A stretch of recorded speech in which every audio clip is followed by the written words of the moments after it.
Picture the darkness between stars. Not the gentle darkness of Earth's night, but the absolute cold of deep space, where light travels for millennia without touching anything solid.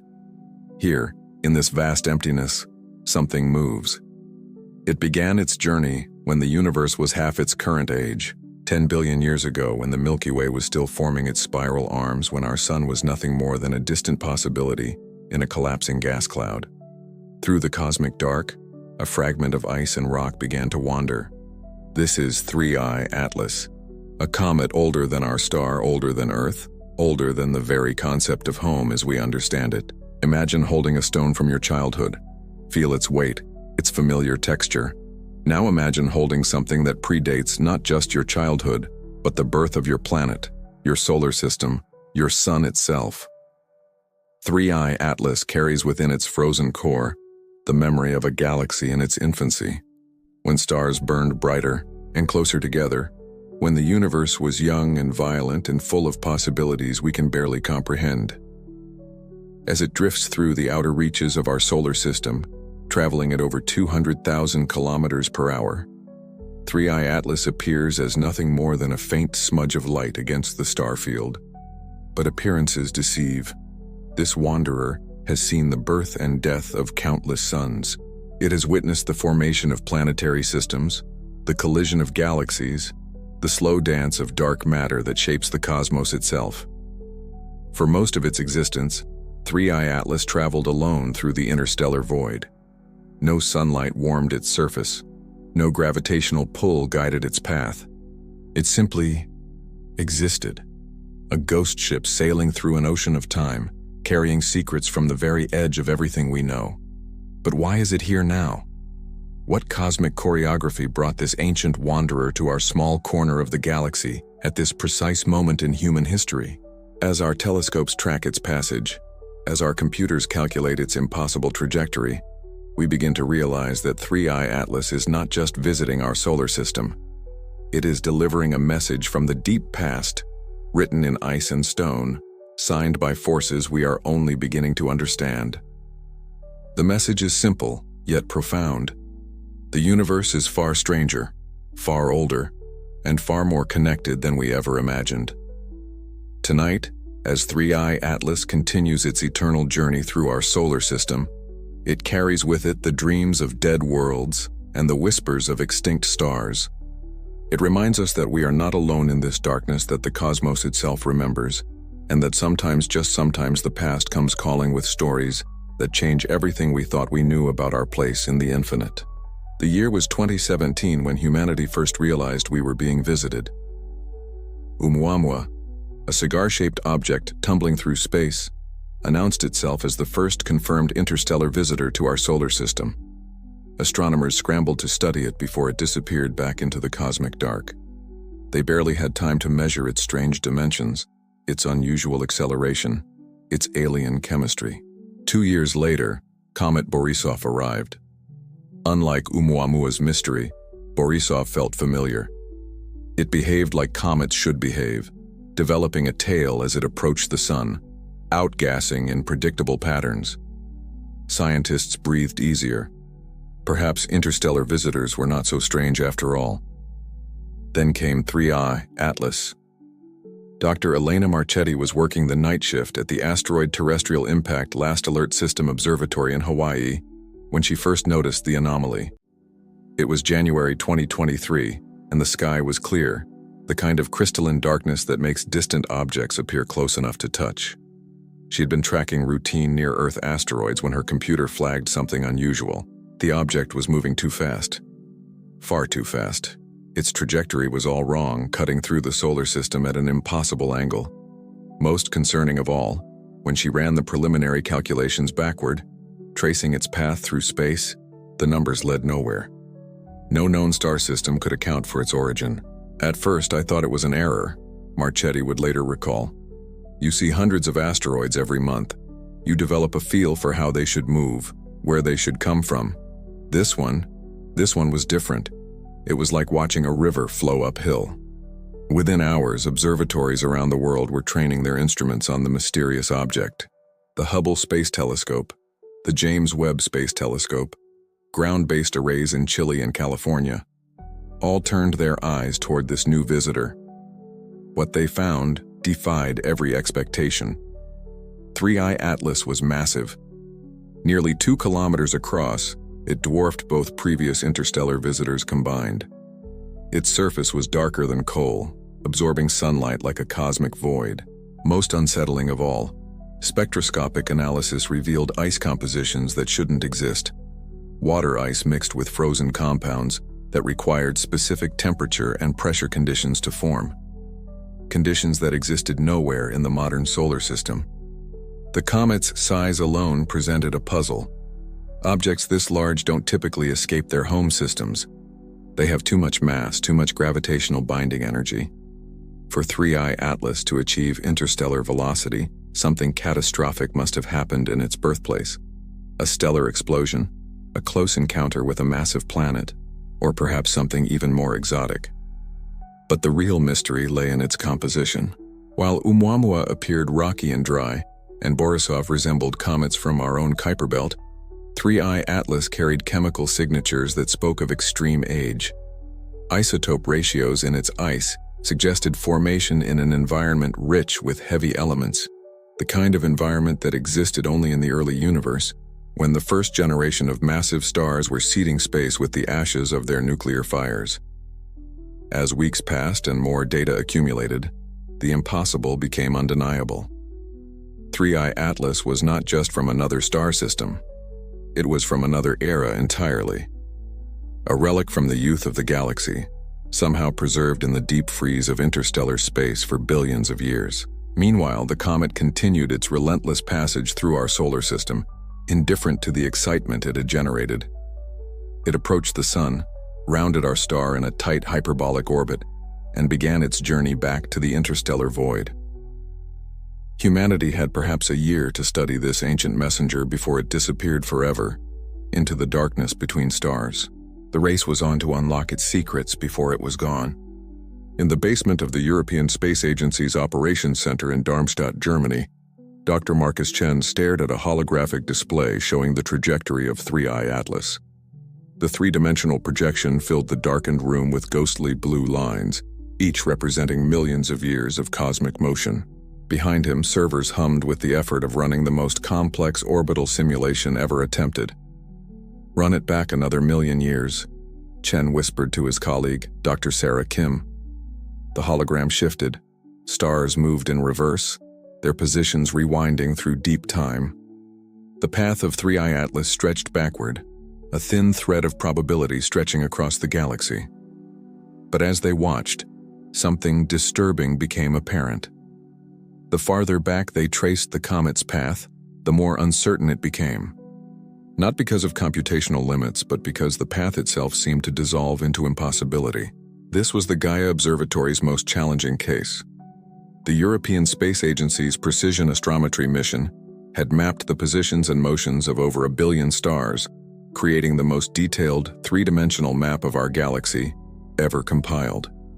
If any instrument could trace 3I Atlas back to its origin, Gaia could. But Gaia was failing. The problem wasn't the data.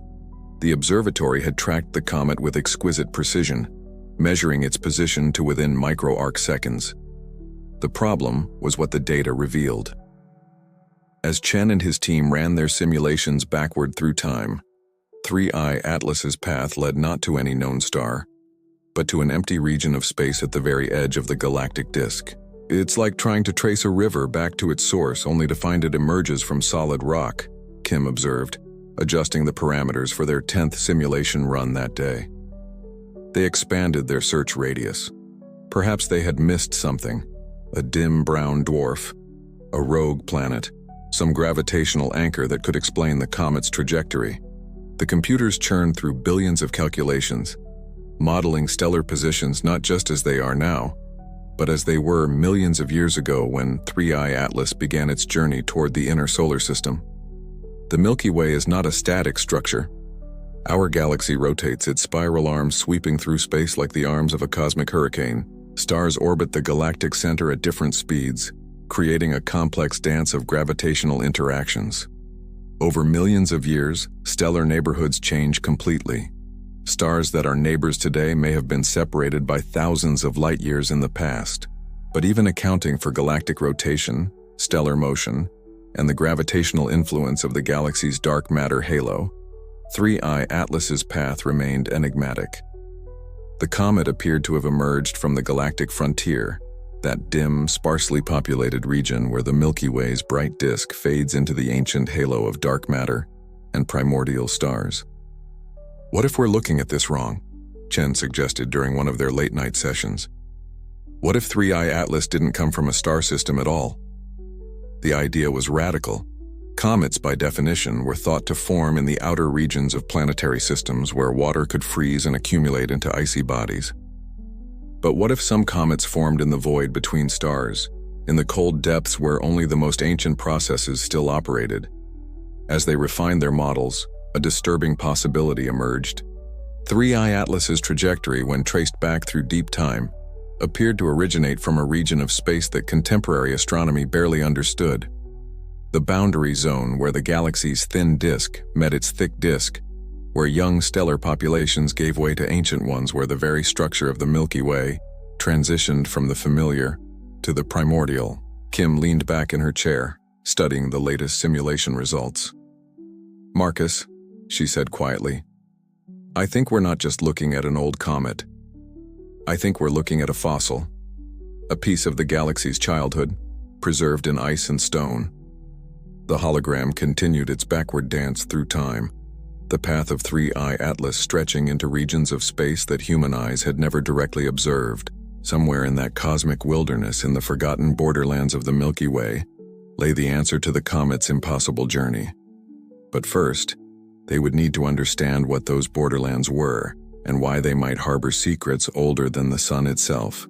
Imagine standing at the edge of a great city at twilight, watching as the bright downtown core fades into suburban neighborhoods, then rural farmland, then empty wilderness beyond.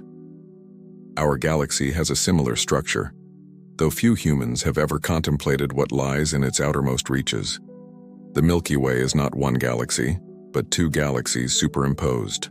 The thin disk where we live is a realm of young, bright stars born from recycled stellar material. These stars shine blue and white, burning fiercely and dying quickly in cosmic terms. They trace elegant spiral arms sweeping around the galactic center, creating the classic pinwheel shape visible in similar galaxies across the universe. But beneath this familiar structure lies something far more ancient: the thick disk. Here dwell the galaxy's elders, stars born when the Milky Way was still young and chaotic.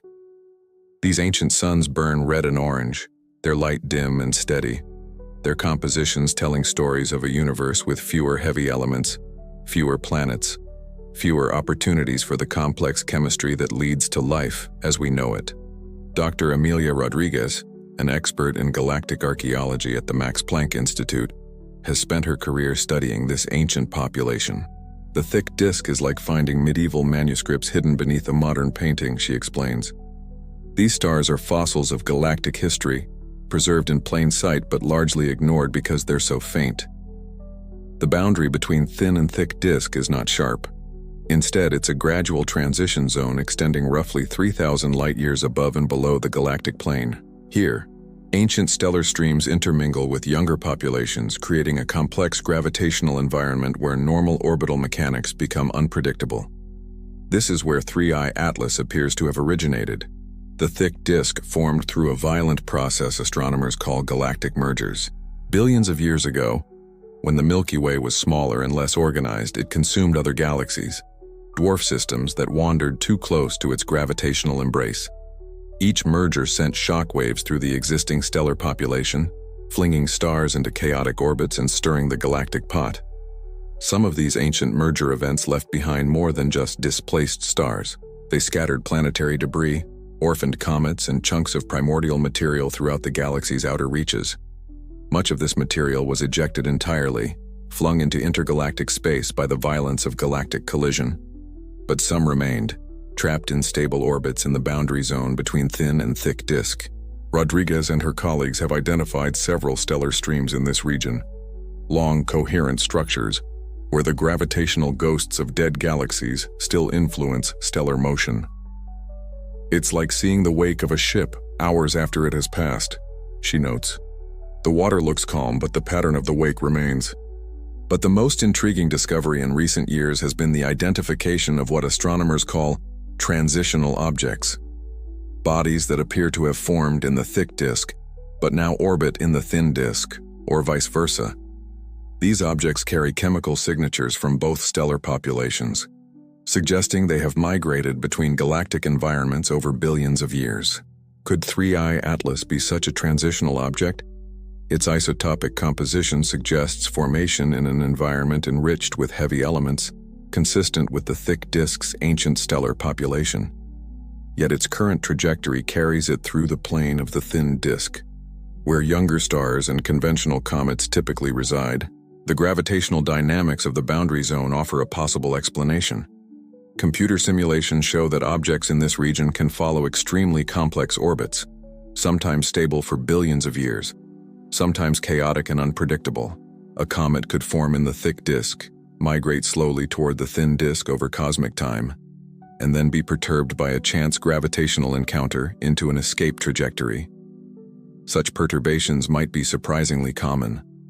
The thick disk contains numerous dark massive objects, brown dwarfs, ancient white dwarf stars, even primordial black holes left over from the early universe. Any of these could provide the gravitational kick necessary to send a comet like 3I Atlas on its journey toward the inner galaxy.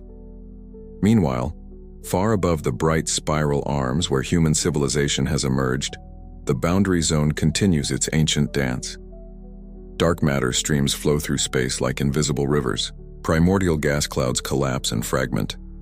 And occasionally, just occasionally, an ancient wanderer begins a journey that will take it past worlds and civilizations not yet dreamed of when it first began to fall toward the light.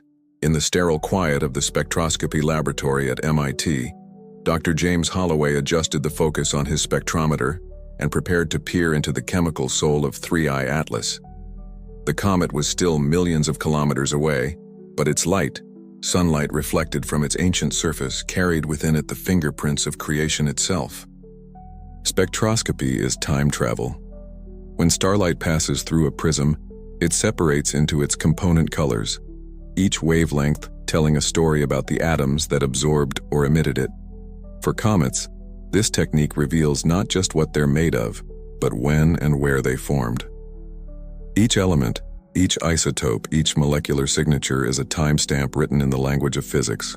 As the spectrometer's detector began collecting photons from 3I Atlas, Holloway knew he was looking at something unprecedented. The readings showed water ice, as expected for any comet. But mixed within that ice were isotopic ratios that defied explanation. The deuterium to hydrogen ratio was all wrong.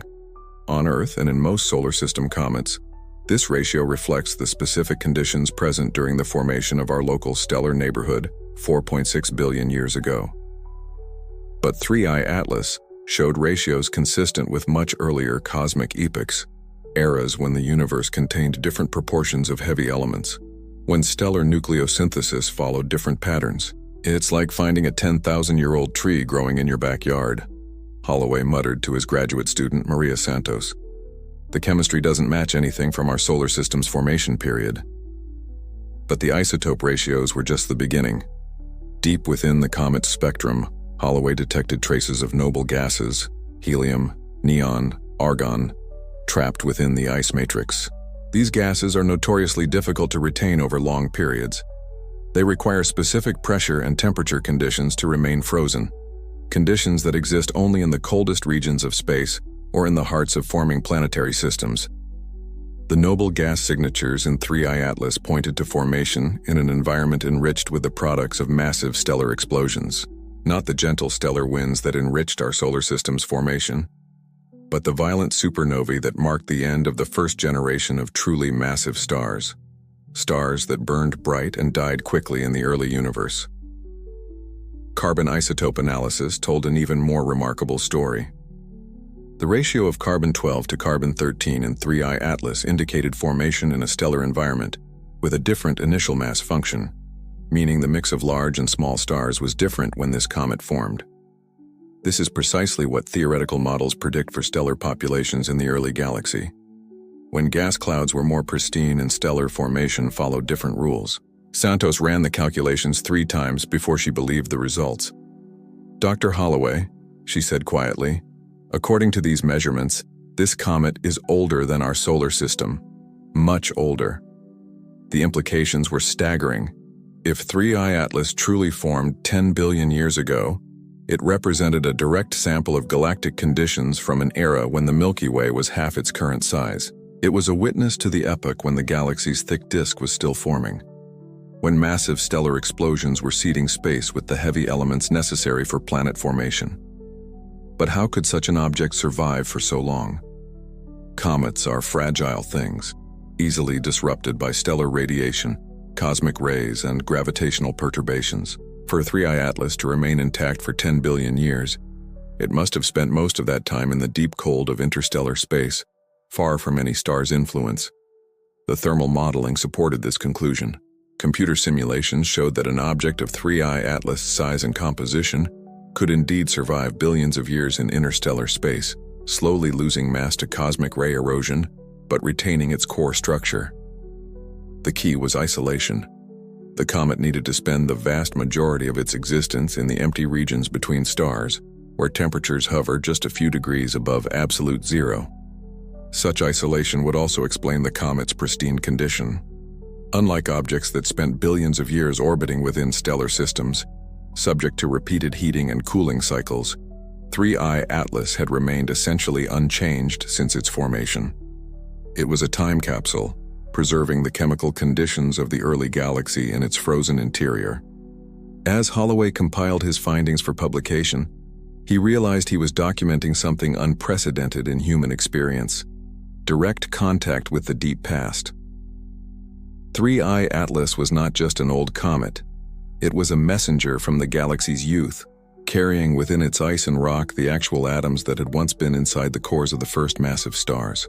Tonight, somewhere in the outer solar system, that messenger continues its ancient journey, unaware that tiny beings on a small blue world have finally learned to read the story written in its light. For the first time in human history, we hold in our instruments a piece of cosmic history older than our own star, older than the very concept of home as we understand it. 10 billion years ago, the universe was a very different place. The cosmic microwave background radiation, the afterglow of the Big Bang, still warmed space to nearly 15 degrees above absolute zero. Dark energy had not yet begun its relentless acceleration of cosmic expansion. And in a region of space that would someday become the outer edge of the Milky Way's disk, something extraordinary was happening. Picture a vast cloud of primordial gas, mostly hydrogen and helium with trace amounts of lithium, the only elements created during the universe's first few minutes. This cloud, spanning hundreds of light years, was beginning to collapse under its own gravity. But unlike the gentle collapse that would later form our solar system, this was a violent, chaotic process. The first stars were monsters. With no heavy elements to cool the collapsing gas clouds, only the most massive objects could achieve the densities necessary for nuclear fusion. These stellar giants burned bright blue and white, some reaching masses of 100 or even 200 times our sun. They lived fast and died young, exploding as hypernovae after just a few million years of existence. Dr. Elena Vasquez, a theoretical astrophysicist at the University of California, Berkeley, has spent years modeling these ancient stellar environments. Imagine the most violent stellar nursery you can conceive, she explains. Then multiply that chaos by 10. The early galaxy was like a cosmic construction site, with stellar explosions going off constantly, shock waves propagating through space, and heavy elements being scattered for the first time in cosmic history. It was in this violent epoch that 3I Atlas was born. The comet likely formed in the outskirts of one of these primordial stellar systems, where the shock waves from massive stellar explosions compressed gas and dust into planetesimals. Unlike the orderly accretion disks that characterize modern planetary formation, the early galaxy's stellar systems were chaotic maelstroms where gravitational interactions flung matter in all directions. Recent computer simulations by Vasquez and her team suggest that comet formation in these environments followed very different rules. Instead of the gradual accumulation of ice and dust that characterizes modern comets, Early galactic comets formed through rapid condensation in the expanding shells of supernova ejecta. These shells contained the first heavy elements ever created: carbon, oxygen, silicon, iron, still hot from nuclear fusion in stellar cores. As the ejecta cooled and expanded, water vapor and other volatiles condensed directly onto dust grains, forming the first generation of true comets. But these were not gentle objects. They carried within their ice the isotopic signatures of nuclear fusion, the chemical fingerprints of stellar explosions, the very atoms that had been forged in the hearts of dying giants. The gravitational environment of the early galaxy was equally chaotic. Without the stabilizing influence of a well-developed galactic disk, stellar orbits were highly eccentric and unpredictable. Close encounters between massive stars were common, and these encounters regularly ejected planetary material from their home systems. This is likely how 3I Atlas began its long journey through space. A close encounter between its parent star and another massive object, perhaps another star, perhaps a primordial black hole, provided the gravitational kick necessary to send the comet into interstellar space.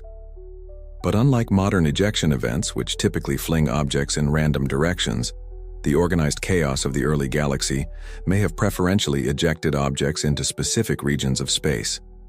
Vasquez's simulations show that the thick disk region of the galaxy, where 3I Atlas appears to have originated, served as a kind of gravitational reservoir for ejected material from the early epoch. Objects flung from their birth systems often settled into stable orbits in this region, where they could remain for billions of years, slowly migrating under the influence of galactic tides. But the most remarkable aspect of this early epoch was its chemistry. The first massive stars produced elements in ratios very different from modern stellar populations. They were enriched in certain isotopes of carbon, oxygen, and neon, precisely the isotopes now detected in 3I Atlas's spectrum. These chemical signatures are like genetic markers, unambiguously linking the comet to the galaxy's earliest stellar generation. As the eons passed, the violent stellar nurseries of the early galaxy gradually gave way to the more orderly processes of modern star formation. Gas clouds became enriched with heavy elements, allowing smaller, longer-lived stars to form. The galactic disk developed its characteristic spiral structure. The universe cooled and expanded, dark energy began its dominance, and the cosmos settled into the patterns we observe today. But scattered throughout the galaxy's outer reaches, ancient wanderers like 3I Atlas continued their lonely orbits, carrying within their frozen cores the memory of a time when the universe was young and wild, and full of possibilities that would never come again. They are the last witnesses to an epoch of cosmic history that ended billions of years before Earth existed, before the sun was even a possibility in the mind of the cosmos. Meanwhile, in the present day, as our telescopes track 3I Atlas through the outer solar system, we are privileged to encounter one of these ancient witnesses. For a brief moment in cosmic time, the deep past has come calling, offering us a glimpse of the galaxy's childhood written in ice and stone and starlight. In the computer simulation playing out on Dr. Kenji Nakamura's workstation at the Tokyo Institute of Technology, two massive stars dance a deadly ballet. Each star carries the mass of 50 suns, their surfaces blazing at temperatures that would vaporize planets. They orbit each other in a tight binary system, their gravitational fields warping space-time itself as they spiral ever closer together. Around them, a debris disk of ice and rock marks the remnants of planetary formation.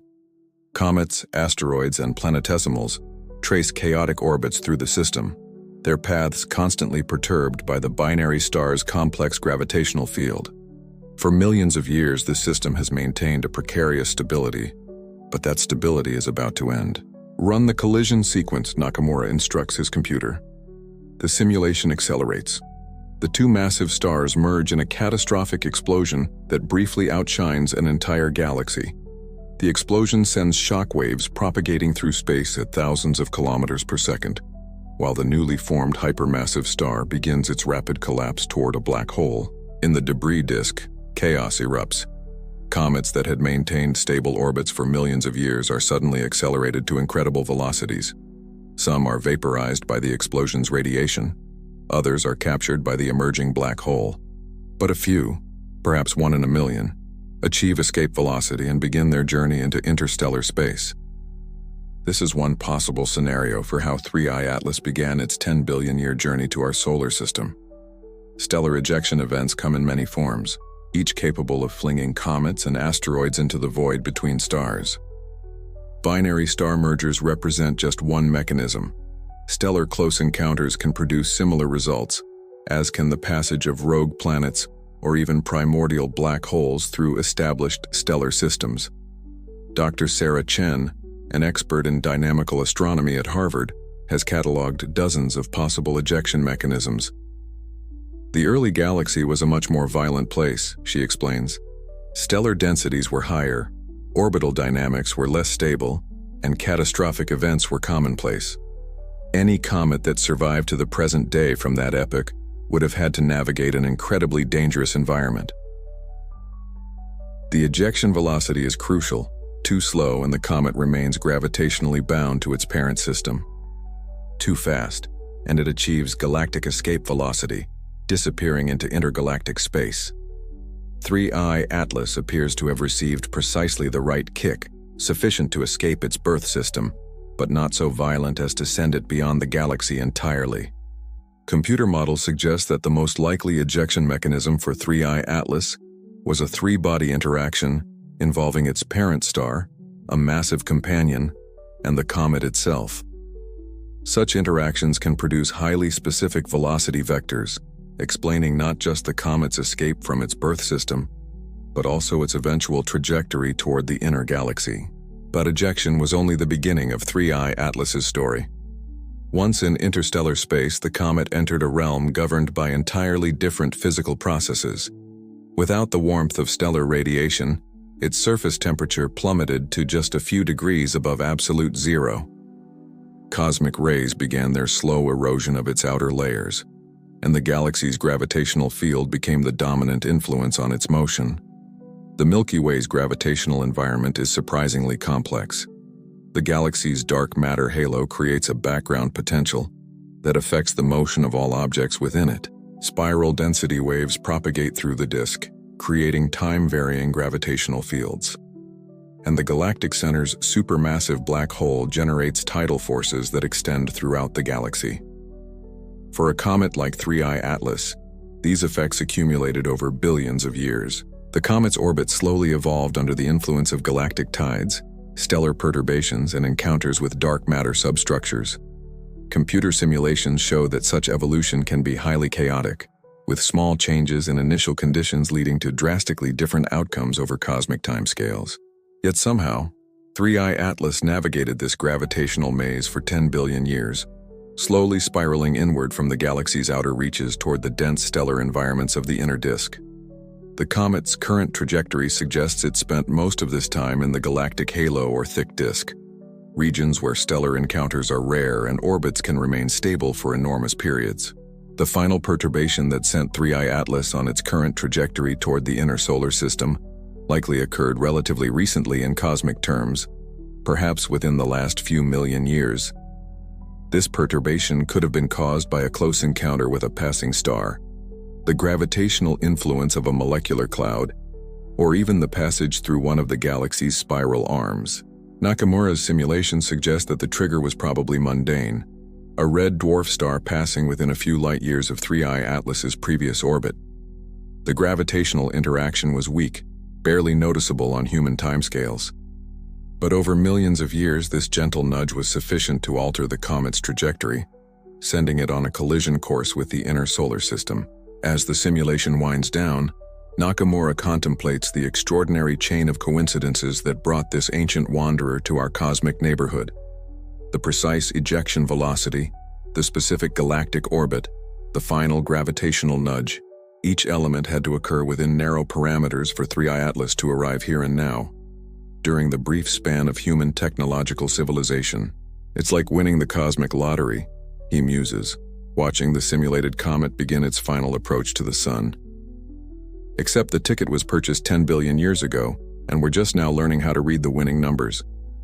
At 3 a.m. in the Atacama Desert, Dr. Isabella Rodriguez stepped out of the control room at the Very Large Telescope and looked up at the star-filled sky. Somewhere among those points of light, invisible to the naked eye, 3I Atlas continued its ancient journey. But after months of observations and computer modeling, Rodriguez and her team had reached a disturbing conclusion. The comet's trajectory made no sense. They had traced its path backward through time with exquisite precision. They had accounted for the gravitational influence of every known star within 1,000 light-years. They had modeled the effects of galactic rotation, stellar drift, and the passage of molecular clouds. Yet no matter how they refined their calculations, 3I Atlas appeared to emerge from empty space, a region of the galaxy where no star had existed for billions of years. "It's like trying to solve a murder where the victim was killed by a ghost," Rodriguez had told her colleagues during their latest video conference. "All the evidence points to something that shouldn't exist." The mystery deepened when they considered the forces required to send 3I Atlas on its current trajectory. The comet's velocity and direction implied a specific gravitational interaction, a close encounter with an object massive enough to alter its orbit, but subtle enough to avoid destroying it entirely. The problem was that no such object existed anywhere along the comet's reconstructed path. Dr. Martin Schwartz, a specialist in dark matter physics at the Max Planck Institute, offered a radical possibility during one of their joint research sessions. "What if we're looking for the wrong kind of object?" he suggested. "What if 3I Atlas was perturbed by something we can't see?" The idea was tantalizing and terrifying in equal measure. Dark matter comprises 85% of all matter in the universe, yet it interacts with ordinary matter only through gravity. For the most part, dark matter is smoothly distributed throughout space, creating the large-scale structure that shapes galaxies and galaxy clusters. But theoretical models predict that dark matter should also form smaller structures, clumps, filaments, and even primordial black holes left over from the early universe. If 3I Atlas had encountered such a dark matter substructure during its journey, the gravitational interaction could explain its trajectory without leaving any visible trace. The dark matter clump would have continued on its own path through the galaxy, invisible to human observation but leaving behind the gravitational signature of its passage. Rodriguez began incorporating dark matter substructures into her trajectory models. The results were immediately promising. A dark matter clump with the mass of a small star, passing within a few light-years of 3I Atlas's orbit, could produce exactly the kind of gravitational perturbation needed to explain the comet's current path. But the implications were unsettling. If Rodriguez's models were correct, the galaxy contained far more massive dark matter substructures than anyone had previously suspected. These invisible architects of cosmic motion could be shepherding comets, asteroids, and even planets throughout the galaxy, their influence detectable only through the trajectories of the objects they perturb. The team expanded their search looking for other interstellar objects with similarly mysterious trajectories. They found them. Dozens of asteroids, comets, and debris fragments whose paths suggested encounters with massive but invisible objects. Each trajectory told the same story. Something was out there, something massive and dark, sculpting the motion of matter throughout the galaxy. Dr. Yuki Tanaka, a gravitational wave physicist at LIGO, offered another possibility. "What if it wasn't dark matter?" she suggested during a late-night collaboration session. "What if it was something even stranger?" Tanaka's specialty was the detection of gravitational waves, ripples in space-time itself created by the most violent events in the universe. Recent observations had revealed the existence of intermediate-mass black holes, objects too massive to form from stellar collapse but too small to be the supermassive black holes found at galactic centers. These middleweight black holes remained largely theoretical, but they could explain the gravitational ghosts in 3I Atlas's trajectory. A primordial black hole, a relic from the universe's infancy, could have the precise mass and gravitational signature needed to perturb 3I Atlas without leaving any electromagnetic trace. Such objects would be essentially invisible, detectable only through their gravitational influence on nearby matter. The search for gravitational evidence led Rodriguez's team into uncharted territory. They began analyzing the trajectories of hundreds of small solar system objects, looking for subtle anomalies that might indicate encounters with invisible massive objects. The patterns they discovered were both fascinating and disturbing. Certain regions of space appeared to be gravitational highways, corridors where multiple objects showed similar trajectory anomalies. These corridors suggested the presence of linear dark matter structures, possibly dark matter streams left over from ancient galactic mergers. Such streams could funnel interstellar objects along specific paths, creating the cosmic equivalent of trade routes through otherwise empty space. 3I Atlas appeared to have followed one of these dark highways for much of its journey through the galaxy.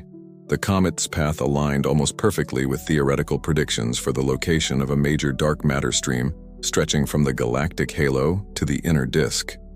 If this stream existed, it would represent one of the largest structures in the local galaxy, a river of invisible matter flowing through space for tens of thousands of light years. As Rodriguez compiled her findings, she realized that 3I Atlas was revealing not just its own history, but the hidden architecture of the galaxy itself. The comet was a probe, sent from the deep past to map the invisible structures that shaped cosmic evolution. Its trajectory was a breadcrumb trail leading back through billions of years of dark matter interactions, stellar encounters, and gravitational choreography. But the most unsettling implication remained unspoken in their scientific papers.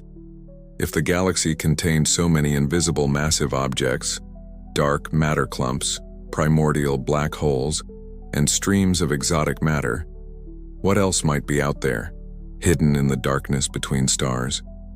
And what might these invisible architects be building in the depths of space, far from human observation? 73 million years ago, in a region of space that would someday be called Cassiopeia, a small red star named Kepler 442 completed another lazy orbit around the galactic center. The star was unremarkable, about 70% the mass of our Sun, with a surface temperature cool enough to allow liquid water on nearby planets. It had been burning steadily for 8 billion years and would continue burning for trillions more. Kepler 442 had no idea it was about to participate in one of the most consequential near misses in galactic history. 3I Atlas was approaching from the galactic northwest, following a trajectory that had remained essentially unchanged for millions of years. The comet's path would take it within 2.3 light-years of Kepler 442, close enough for the star's gravity to influence the comet's motion, but not close enough for a dramatic encounter. The mathematics of their interaction were elegant in their simplicity. As 3I Atlas approached, Kepler 442's gravitational field began to curve the comet's trajectory.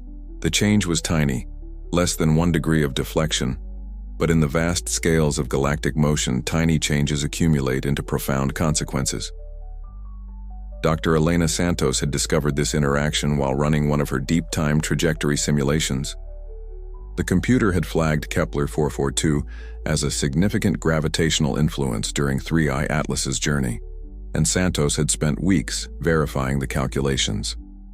The star's influence on the comet was subtle but undeniable. "It's beautiful, in a way," Santos explained to her research partner, Dr. James Wright.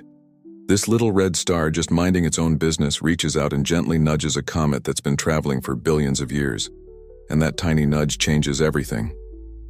Without Kepler 442's gravitational influence, 3I Atlas would have continued on a slightly different trajectory, one that would have carried it past the solar system entirely, missing Earth's neighborhood by several light years. Humanity would never have known of its existence. The ancient messenger from the galaxy's youth would have passed undetected into the cosmic dark. But Kepler 442's gentle touch altered the comet's path by just enough to bring it within range of our telescopes. The star had, unknowingly, delivered 3I Atlas directly to human civilization at the precise moment when our technology had evolved sufficiently to recognize its significance. Santos calculated the probability of such a coincidence. The numbers were staggering, roughly 1 in 10 billion.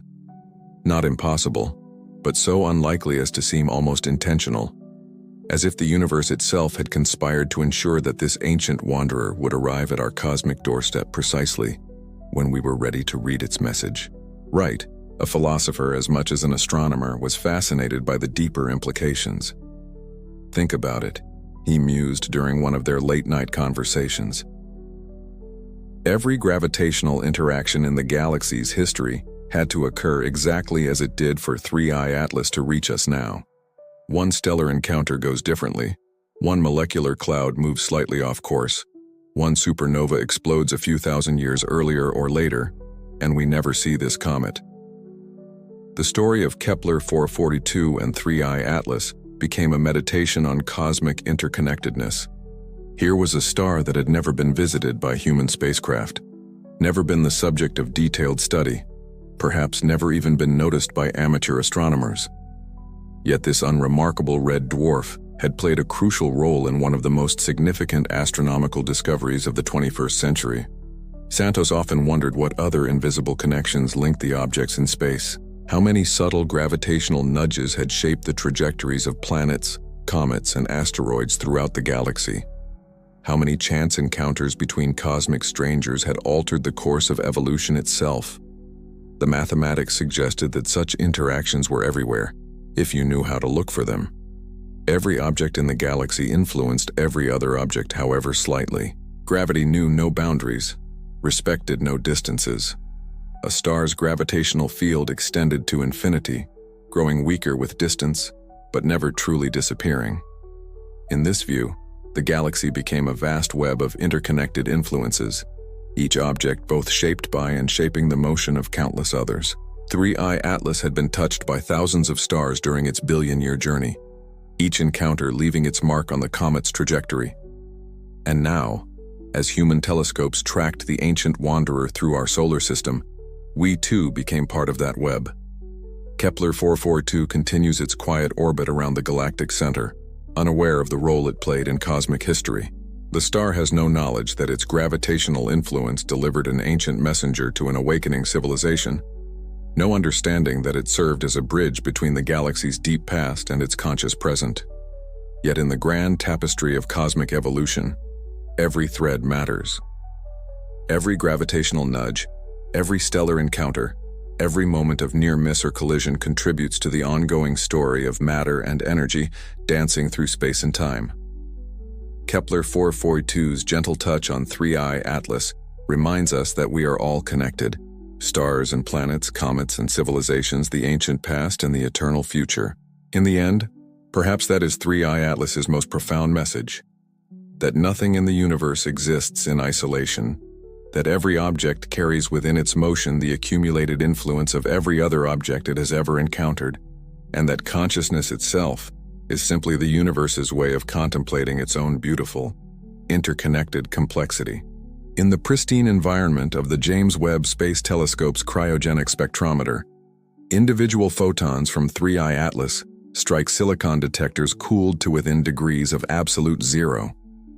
Each photon carries information, wavelengths that reveal the atomic composition of the comet's surface, chemical signatures that tell the story of its formation, isotopic ratios that serve as timestamps from the deep past. Dr. Amanda Chen, the mission's lead spectroscopist, watches the data stream across her monitor with growing amazement. She is reading the memories of an object older than Earth, decoding information that has been frozen in ice for 10 billion years. It's like archaeology, Chen explains to her graduate student Michael Torres. Except instead of digging through layers of sediment, we're reading layers of time preserved in frozen molecules. The concept of molecular memory is not metaphorical. When 3I Atlas formed in the outskirts of its ancient stellar system, the chemical conditions of that environment were literally incorporated into its structure. Water molecules preserved the isotopic ratios of the gas from which they condensed. Organic compounds carried the carbon signatures of the interstellar medium. Noble gases trapped within ice crystals maintained their pristine compositions across cosmic time. Each chemical component tells a different chapter of the comet's story. The water ice speaks of formation in a nebula enriched by supernova explosions. Carbon compounds reveal exposure to ultraviolet radiation from massive, short-lived stars. Nitrogen isotopes indicate interaction with stellar winds carrying the processed nuclear material from stellar cores. But the most remarkable discovery lies in the comet's organic chemistry. Deep within 3I Atlas's spectrum, Chen has identified complex carbon-based molecules, amino acids, polycyclic aromatic hydrocarbons, and even simple sugars. These molecules formed under the extreme conditions of the early galaxy, when stellar explosions created a rich soup of organic chemistry in the interstellar medium. What we're seeing, Chen tells Torres, is the molecular fossil record of the galaxy's first experiments with biological chemistry. These compounds were forming billions of years before Earth existed, in environments we can barely imagine. The implications are staggering. If complex organic molecules were common in the early galaxy, then the chemical ingredients for life may have been spreading throughout space long before any planets existed to host it. Comets like 3I Atlas could have been the galaxy's first seed banks, carrying the molecular blueprints for biological complexity from star system to star system. But the organic molecules in 3I Atlas show something even more intriguing: chirality. These molecules exist in two mirror image forms like left and right hands. In purely chemical processes, both forms should be equally common. Yet 3I Atlas shows a preference for left-handed amino acids, the same preference displayed by all life on Earth.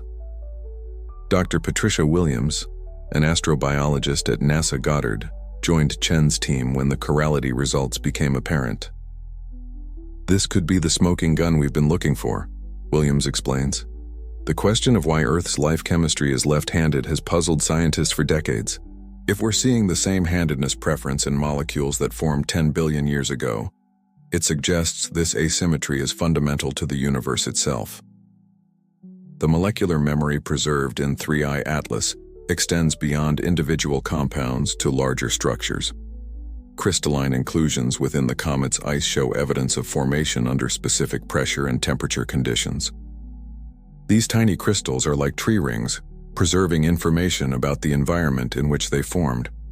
Some crystals appear to have formed during rapid cooling, consistent with condensation in supernova shockwaves.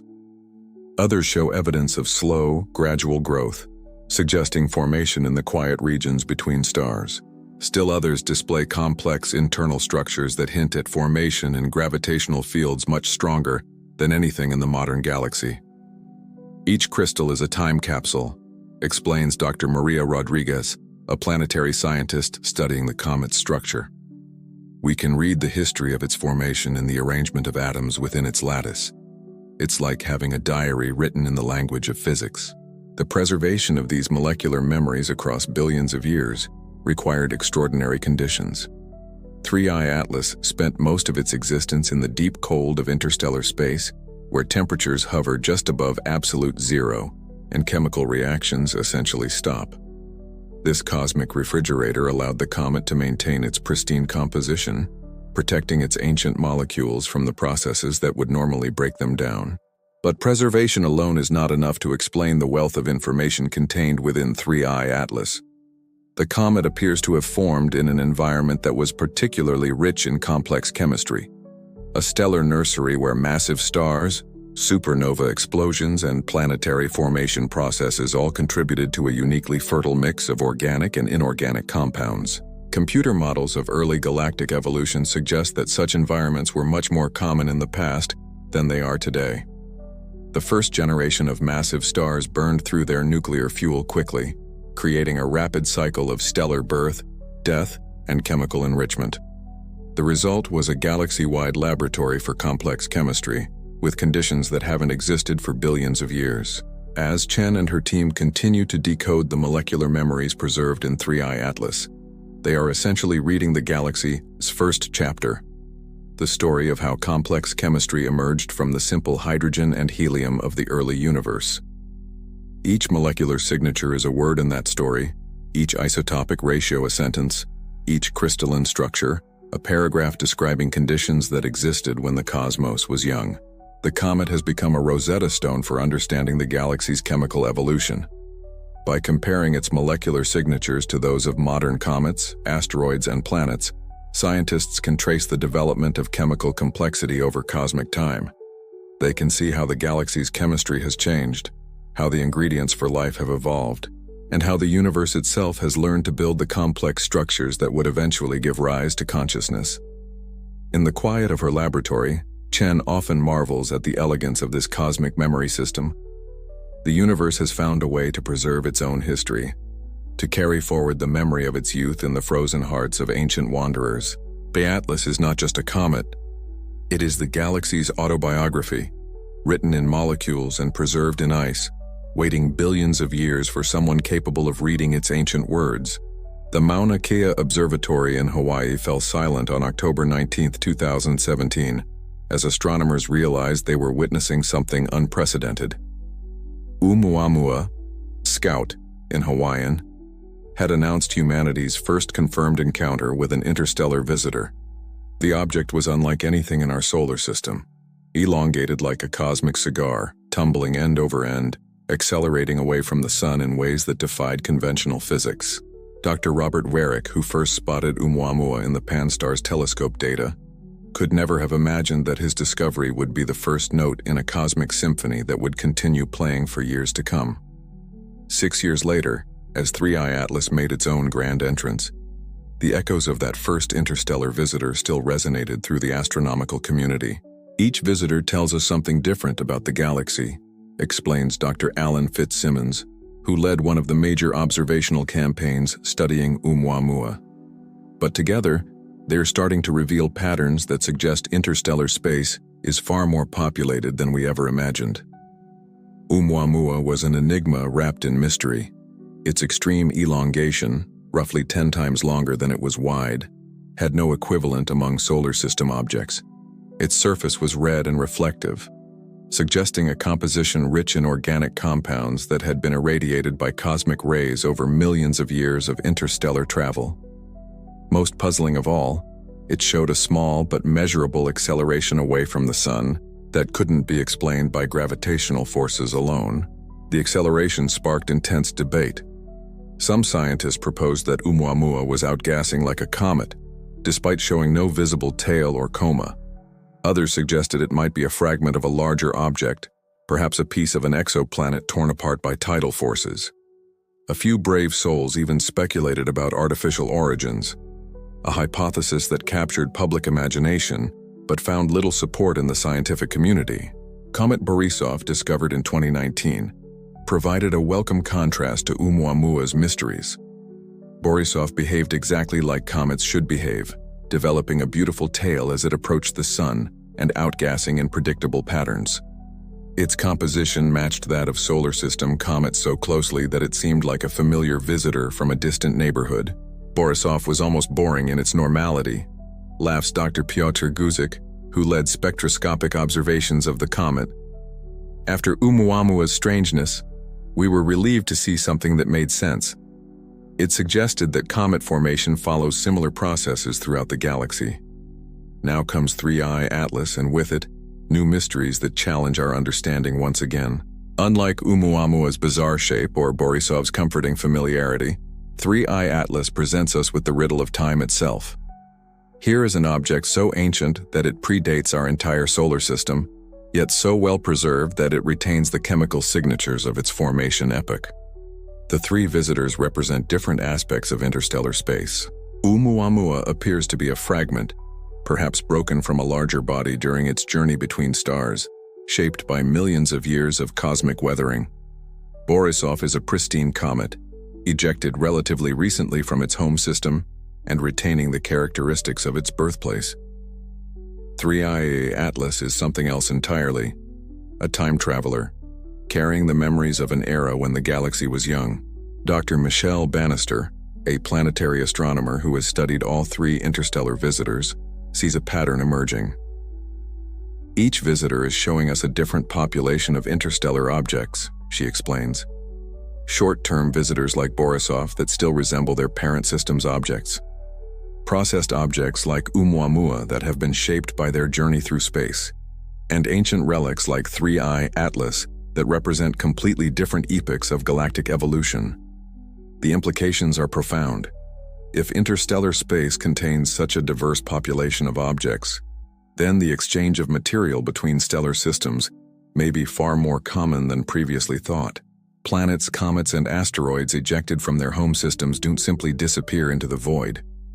They become part of a vast galactic ecosystem, occasionally visiting other stellar systems and potentially carrying with them the chemical signatures of their origins.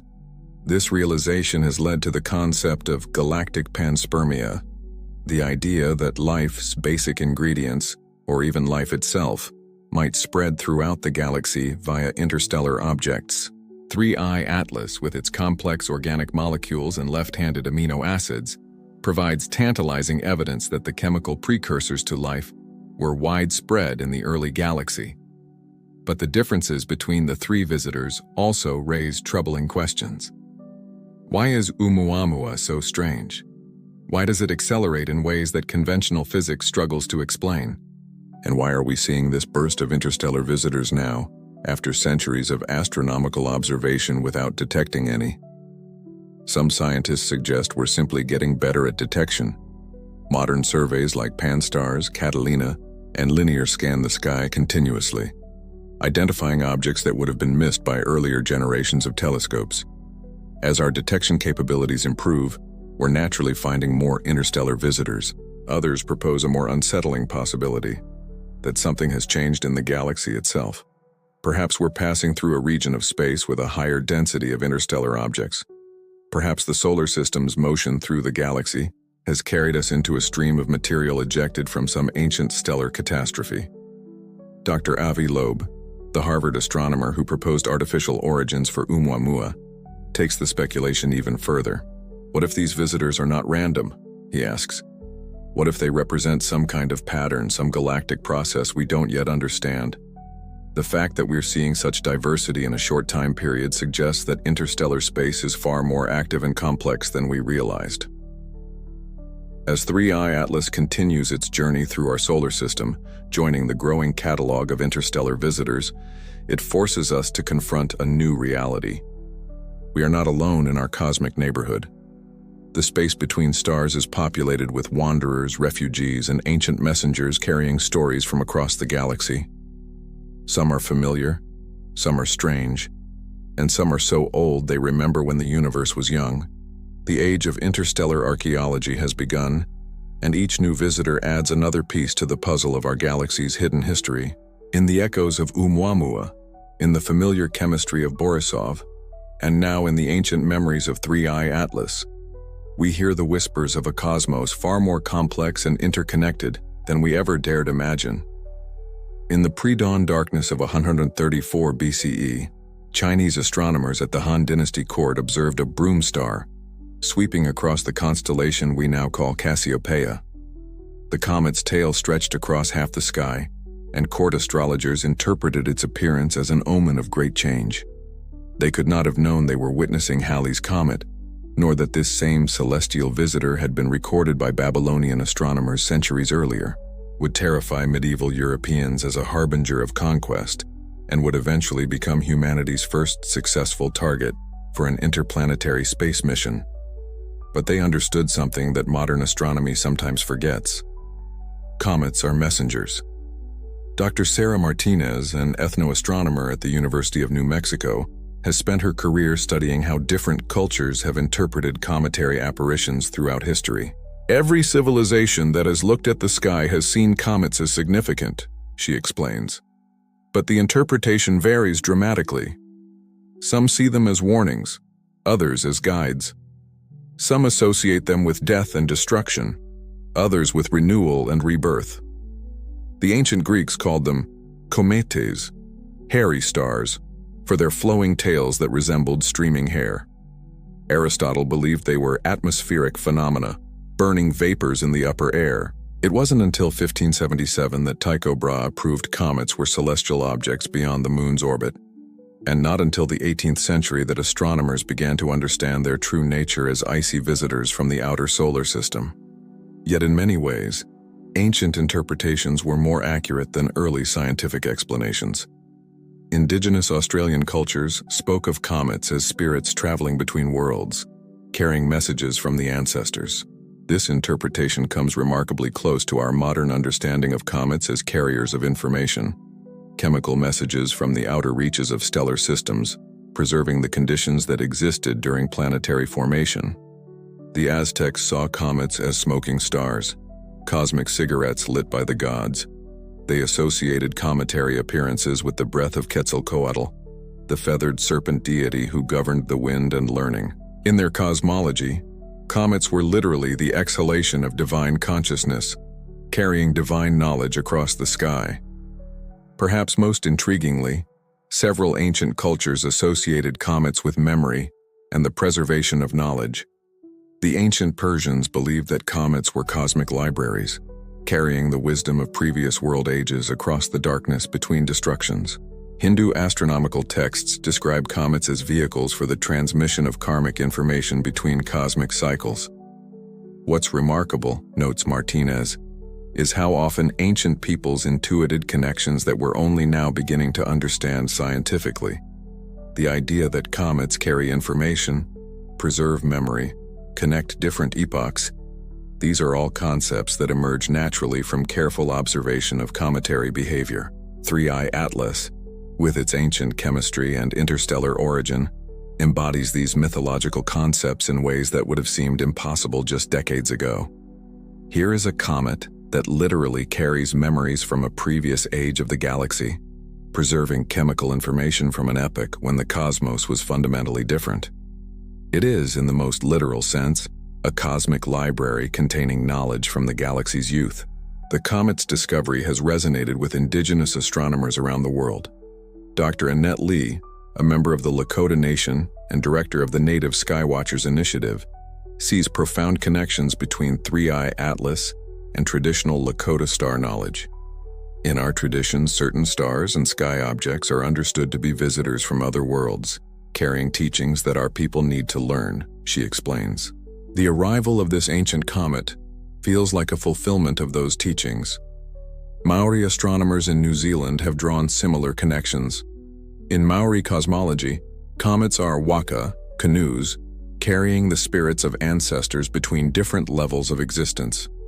The discovery that 3I Atlas comes from outside our solar system, from the deep space between stars, aligns perfectly with traditional concepts of ancestral spirits, traveling vast distances to bring wisdom to the living. But ancient sky myths also contain warnings about cometary visitors. The Anglo-Saxon Chronicle records that the appearance of Halley's Comet in 1066 was interpreted as an omen of the Norman invasion. Chinese records associate comets with dynastic changes, natural disasters, and social upheaval. The Bible's Book of Revelation describes a great star named Wormwood falling from heaven, poisoning the waters of the earth. Modern science provides context for these apocalyptic associations. Large comets can indeed pose threats to Earth through direct impact or through the debris streams they leave behind. The Tunguska event of 1908, which flattened thousands of square kilometers of Siberian forest, was likely caused by the explosion of a small cometary fragment in Earth's atmosphere.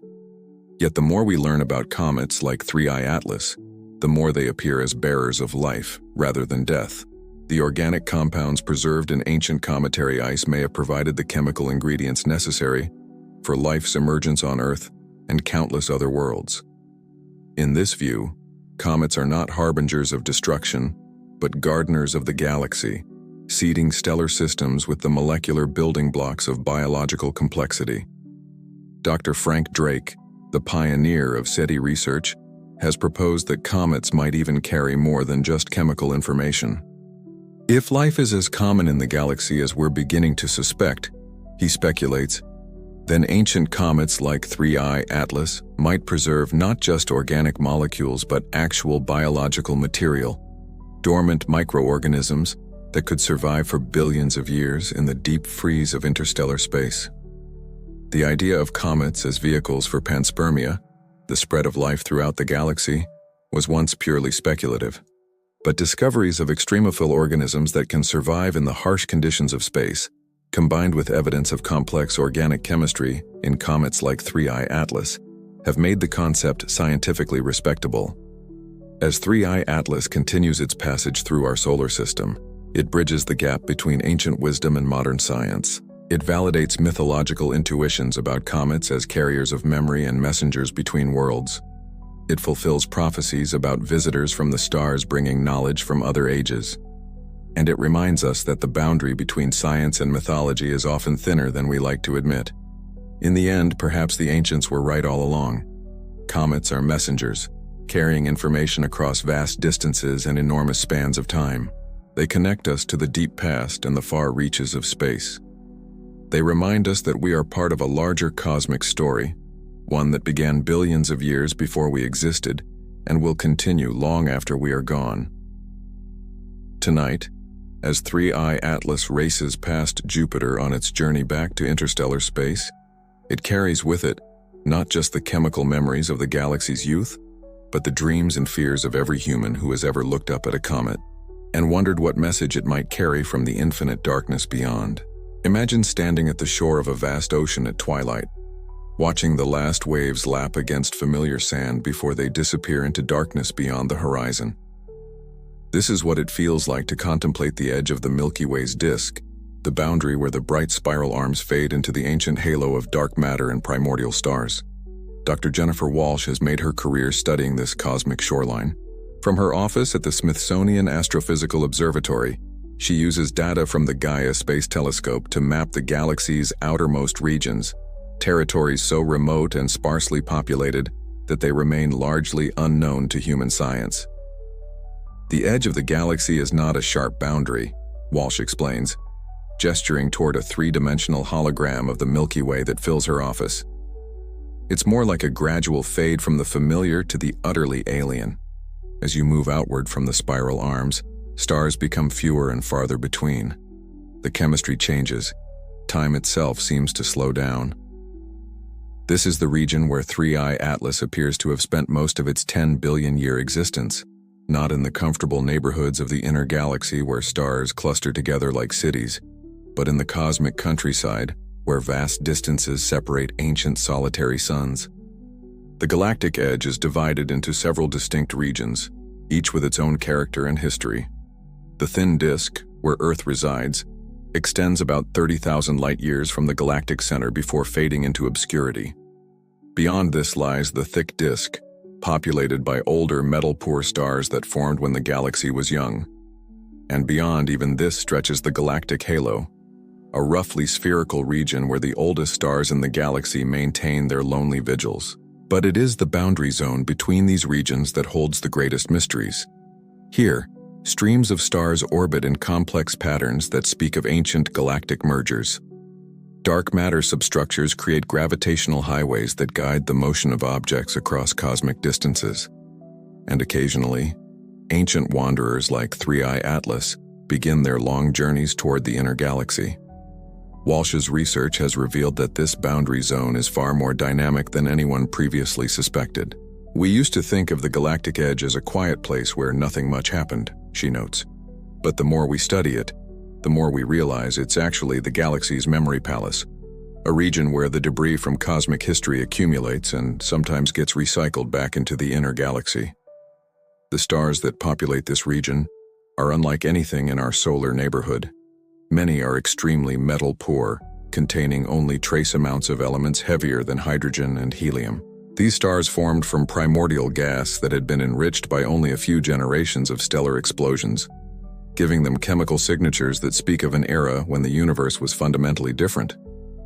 Some of these ancient stars show peculiar abundance patterns that suggest formation in environments that no longer exist anywhere in the galaxy. They contain isotopes of lithium, carbon, and oxygen in ratios that can only be produced by specific nuclear processes that may have been common in the early universe, but have since become extinct. It's like finding living dinosaurs in a remote jungle, Walsh observes. These stars are fossils of galactic evolution, preserving conditions that existed billions of years ago. When we study them, we're literally looking at the galaxy's childhood, but the galactic edge contains more than just ancient stars. Recent observations have revealed vast clouds of neutral hydrogen gas that appear to be falling into the galaxy from intergalactic space. These high-velocity clouds carry pristine material that could fuel future star formation, suggesting that the galaxy is still growing, still accumulating mass from its surroundings. Some of these infalling clouds show signs of having been polluted by material from outside the local group of galaxies. They contain heavy elements in unusual ratios, suggesting they may have originated in distant galaxy clusters before being stripped away by intergalactic forces and sent on multi-billion-year journeys through the cosmic void. The discovery of such exotic material at the galactic edge raises profound questions about the connectivity of cosmic structures. How much material exchange occurs between galaxies? How often do objects like 3I Atlas cross the boundaries between stellar systems, carrying chemical information across vast distances? Computer simulations suggest that the answer is more than we ever imagined. The galaxy exists within a vast network of dark matter filaments that connect it to other galaxies across hundreds of millions of light years. Along these filaments, matter flows like blood through cosmic arteries, carrying with it the chemical signatures of stellar explosions, planetary formation, and perhaps even biological processes. 3I Atlas represents one thread in this cosmic web. Its journey from the galactic edge to the inner solar system is part of a vast circulation pattern that operates on timescales measured in billions of years. The comet is both a messenger from the past and a herald of future processes that will continue long after human civilization has faded into history. Dr. Maria Santos, a theoretical astrophysicist who collaborates with Walsh, has proposed that objects like 3I Atlas might be part of what she calls the galactic immune system, a mechanism by which the galaxy samples and processes material from its environment, occasionally delivering exotic chemistry to inner regions where it can influence planetary formation and evolution. Think of comets like 3I Atlas as cosmic white blood cells, Santos suggests. They patrol the galactic edge, absorbing information about conditions in the cosmic void, then carry that information to the inner galaxy, where it can be incorporated into new stellar systems. It's a way for the galaxy to learn about and adapt to its changing environment. This perspective transforms our understanding of interstellar visitors from random encounters to purposeful exchanges. Each comet, asteroid, or rogue planet that crosses our solar system carries information from distant regions of space, contributing to the ongoing evolution of our local environment. As 3I Atlas continues its journey back toward the galactic edge, it takes with it chemical signatures from our solar system, traces of solar wind, interplanetary dust, and perhaps even organic molecules from Earth's atmosphere.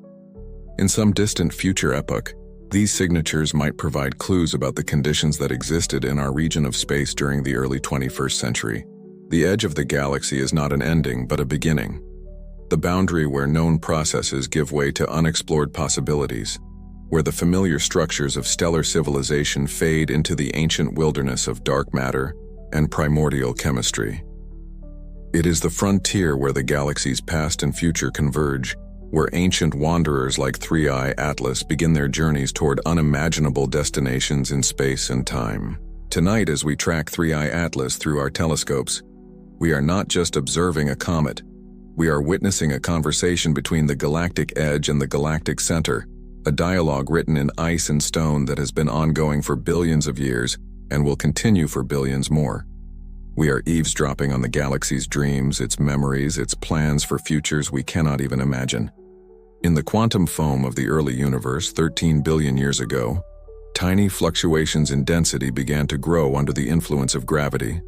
These fluctuations smaller than atomic nuclei but destined to become galaxies contained within their mathematical structure, the blueprints for everything that would follow. The distribution of dark matter, the formation of stars, and the emergence of the complex chemistry that would eventually give rise to consciousness itself. Dr. Elena Vasquez stares at a computer simulation showing the evolution of these primordial fluctuations over cosmic time. The visualization fills a wall-sized display in her laboratory at UC Berkeley, with billions of particles moving through space like fireflies in a cosmic dance. But Vasquez is not interested in the obvious structures, the bright galactic spirals and massive clusters that dominate the visible universe. She is hunting for something far more subtle, the hidden architects that shaped galactic evolution from behind the scenes.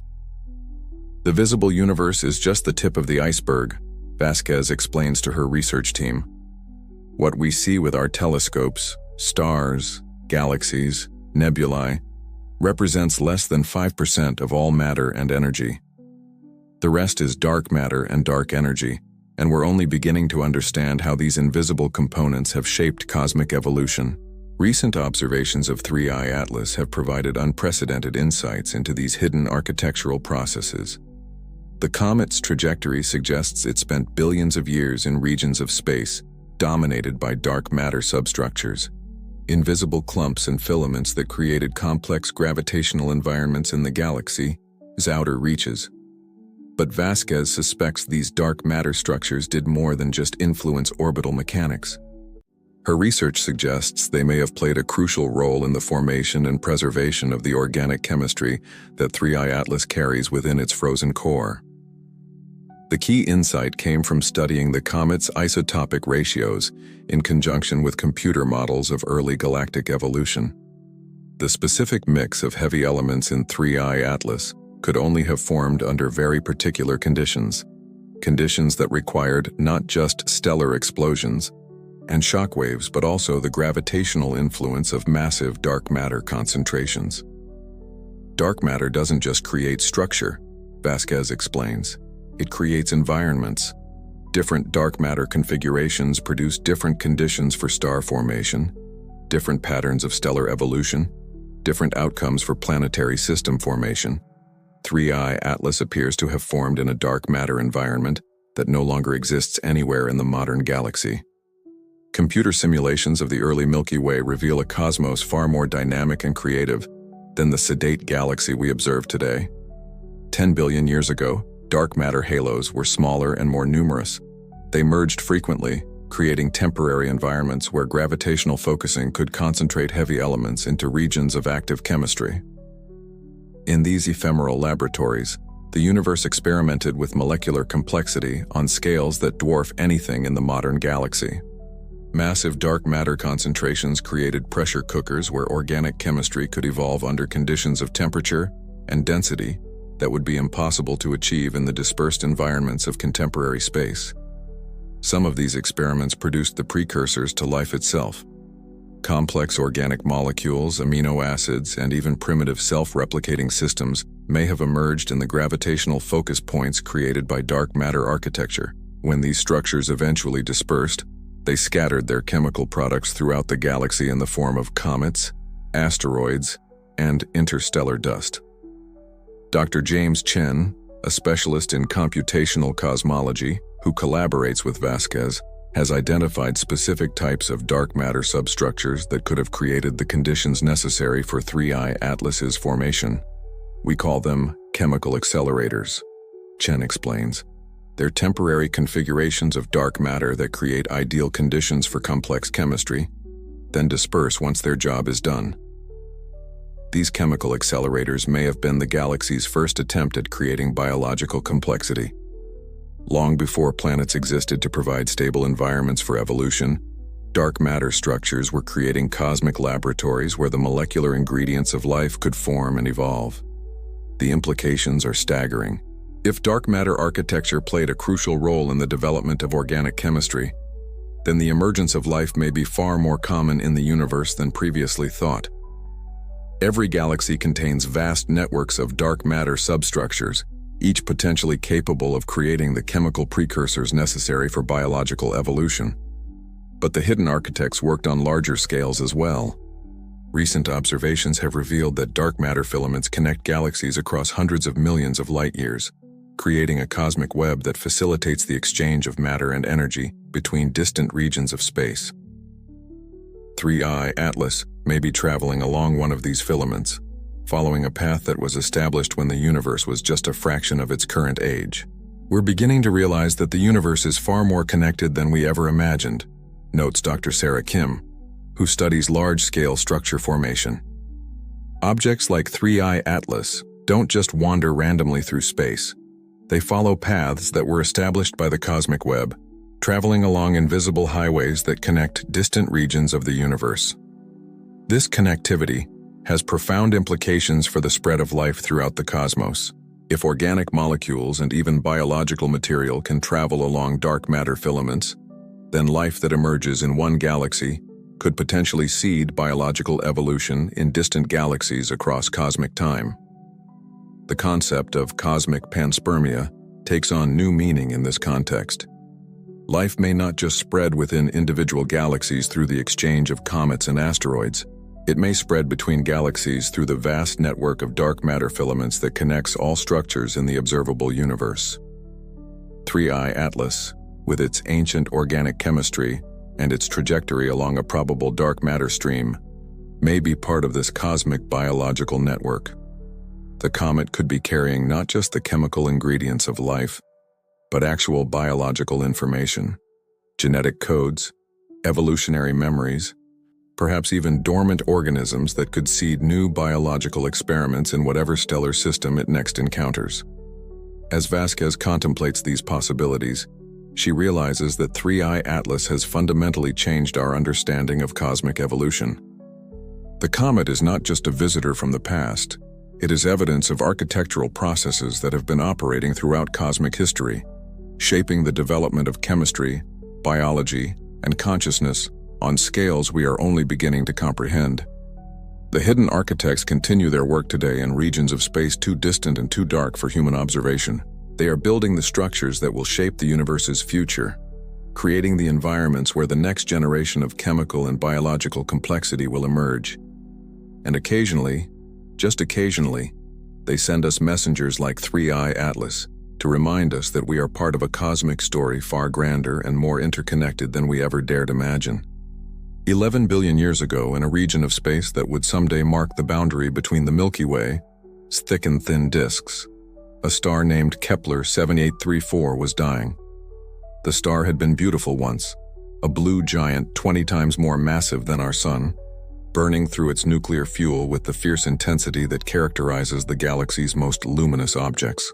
For 15 million years, Kepler 7834 had illuminated a vast region of space, its ultraviolet radiation triggering star formation in nearby gas clouds and ionizing the interstellar medium across hundreds of light years. But massive stars pay a price for their brilliance. They burn through their nuclear fuel quickly, racing through evolutionary stages that smaller stars take billions of years to complete. Now, after less than 20 million years of existence, Kepler 7834 was approaching the end of its brief but spectacular life. Dr. Michael Torres had discovered the star's story while analyzing the isotopic composition of 3I Atlas. Deep within the comet's spectrum, hidden among the signatures of water ice and organic compounds, were trace elements that could only have been created in the nuclear furnace of a massive stellar core. The ratios of silicon-28 to silicon-29, of sulfur-32 to sulfur-34, told a tale of nucleosynthesis under extreme conditions that existed only in the final moments of a dying giant. "It's like finding fingerprints at a crime scene," Torres explained to his advisor, Dr. Amanda Chen. "These isotope ratios are so specific, so unique, that they can only have been created by a particular type of stellar explosion at a particular moment in galactic history." The computer models painted a vivid picture of Kepler 7834's final days.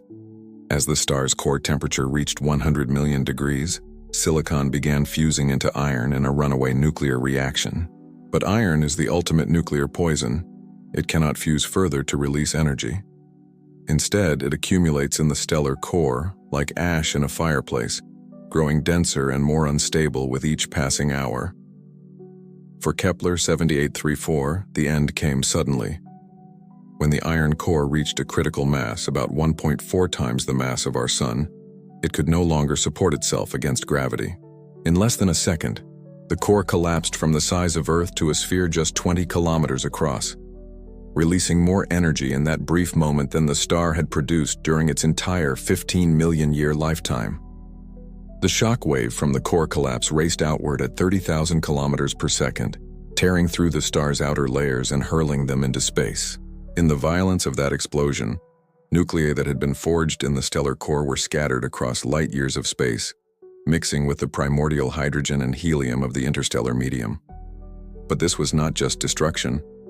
It was creation on a cosmic scale. In the extreme conditions of the supernova explosion, new elements were forged through processes that could occur nowhere else in the universe. Gold, platinum, uranium, elements that would someday form the technological foundation of civilizations, were born in those few seconds of stellar death. Some of the ejecta from Kepler 7834's explosion condensed directly into dust grains while still hot from nuclear fusion. These grains, enriched with the exotic isotopes that Torres would detect billions of years later, became the seeds around which ice began to accumulate as the expanding shell of debris cooled in the depths of interstellar space. Over millions of years, gravitational instabilities in the expanding supernova remnant caused some regions to collapse, forming dense cores that accumulated more and more material from the surrounding medium. One such core, enriched with the heavy elements from Kepler 7834's explosion and mixed with organic compounds created in the shock-heated gas, eventually became large enough to achieve gravitational stability. This was the birth of 3I Atlas. The young comet was not alone. The supernova explosion had created thousands of similar objects, an entire generation of comets and asteroids enriched with the nuclear products of stellar death. Most were eventually swept up by forming planets or ejected from their parent system by gravitational interactions. But a few, including 3I Atlas, found stable orbits in the quiet regions far from any star. There they waited, gradually accumulating ice and dust from the interstellar medium, slowly growing into the objects that would someday carry the memory of their violent birth across the galaxy. They were the children of stellar death, but also the seeds of future life, carriers of the heavy elements that would make planets possible, atmospheres breathable, and biology inevitable. Torres often marveled at the cosmic recycling that 3I Atlas represented. The carbon in the comet's organic molecules had been forged in Kepler 7834's core through nuclear fusion. The oxygen in its water ice had been created in the same stellar furnace. Even the nitrogen and sulfur in its complex chemistry bore the isotopic fingerprints of that ancient supernova explosion. Every atom in 3I Atlas tells the story of stellar death and rebirth, Torres reflected. The comet is not just old. It's literally made from the ashes of one of the galaxy's first generation of massive stars. When we study it, we're holding in our instruments the actual products of nuclear processes that occurred when the universe was less than a quarter of its current age. Kepler 7834 was gone now, its stellar remnant long since cooled to invisibility or collapsed into a black hole. But its legacy lived on in the countless objects scattered throughout the galaxy. Comets like 3I Atlas that carried within their frozen cores the heavy elements necessary for the rich chemistry of planets and life. As 3I Atlas raced through the outer solar system, it carried with it not just the memory of Kepler 7834's death, but the promise of future births. The heavy elements locked in its ice would someday be incorporated into new stars, new planets, new opportunities for the universe to experiment with complexity and consciousness. In the grand cycle of cosmic evolution, death and birth were not opposites, but partners in an eternal dance. Kepler 7834's final explosion had been both an ending and a beginning, both a destruction and a creation. And somewhere in the darkness between stars, the children of that ancient death continued their patient journey toward futures that their parent star could never have imagined. In the quiet hours before dawn, Dr. Elena Santos often finds herself standing on the observation deck of the Atacama Large Millimeter Array, watching the southern sky rotate slowly overhead. The facility is located in the high desert of Chile, far from the light pollution of cities where the Milky Way stretches across the sky like a river of stars. It is here, surrounded by the instruments that have revealed 3I Atlas's ancient secrets, that Santos contemplates what this cosmic messenger means for humanity's understanding of its place in the universe. Every comet we study is also a mirror, Santos reflects, her breath visible in the thin, cold air. When we look at 3I Atlas, we're not just seeing an ancient object from the edge of the galaxy. We're seeing ourselves, our origins, our cosmic context, the deep history that made our existence possible. The discovery of 3I Atlas has forced a fundamental revision of humanity's cosmic narrative. For centuries, we have told ourselves that we are inhabitants of a stable, predictable solar system, orbiting a typical star in an unremarkable region of a common galaxy. This comfortable story suggested that our cosmic environment was permanent, our origins local, our destiny tied to the slow evolution of stellar processes over billions of years. But 3I Atlas tells a different story. Its chemical composition reveals that the materials from which our solar system formed were not purely local products. Instead, they were part of a galactic circulation system that has been operating for billions of years, mixing and redistributing matter across vast distances and enormous spans of time. The isotopic ratios in 3I Atlas is ice-match those found in certain types of meteorites that fell to Earth during the solar system's formation. This is not coincidence. It suggests that our planet incorporates material from the same ancient stellar processes that created the comet. We are quite literally made from the same cosmic ingredients as this interstellar visitor.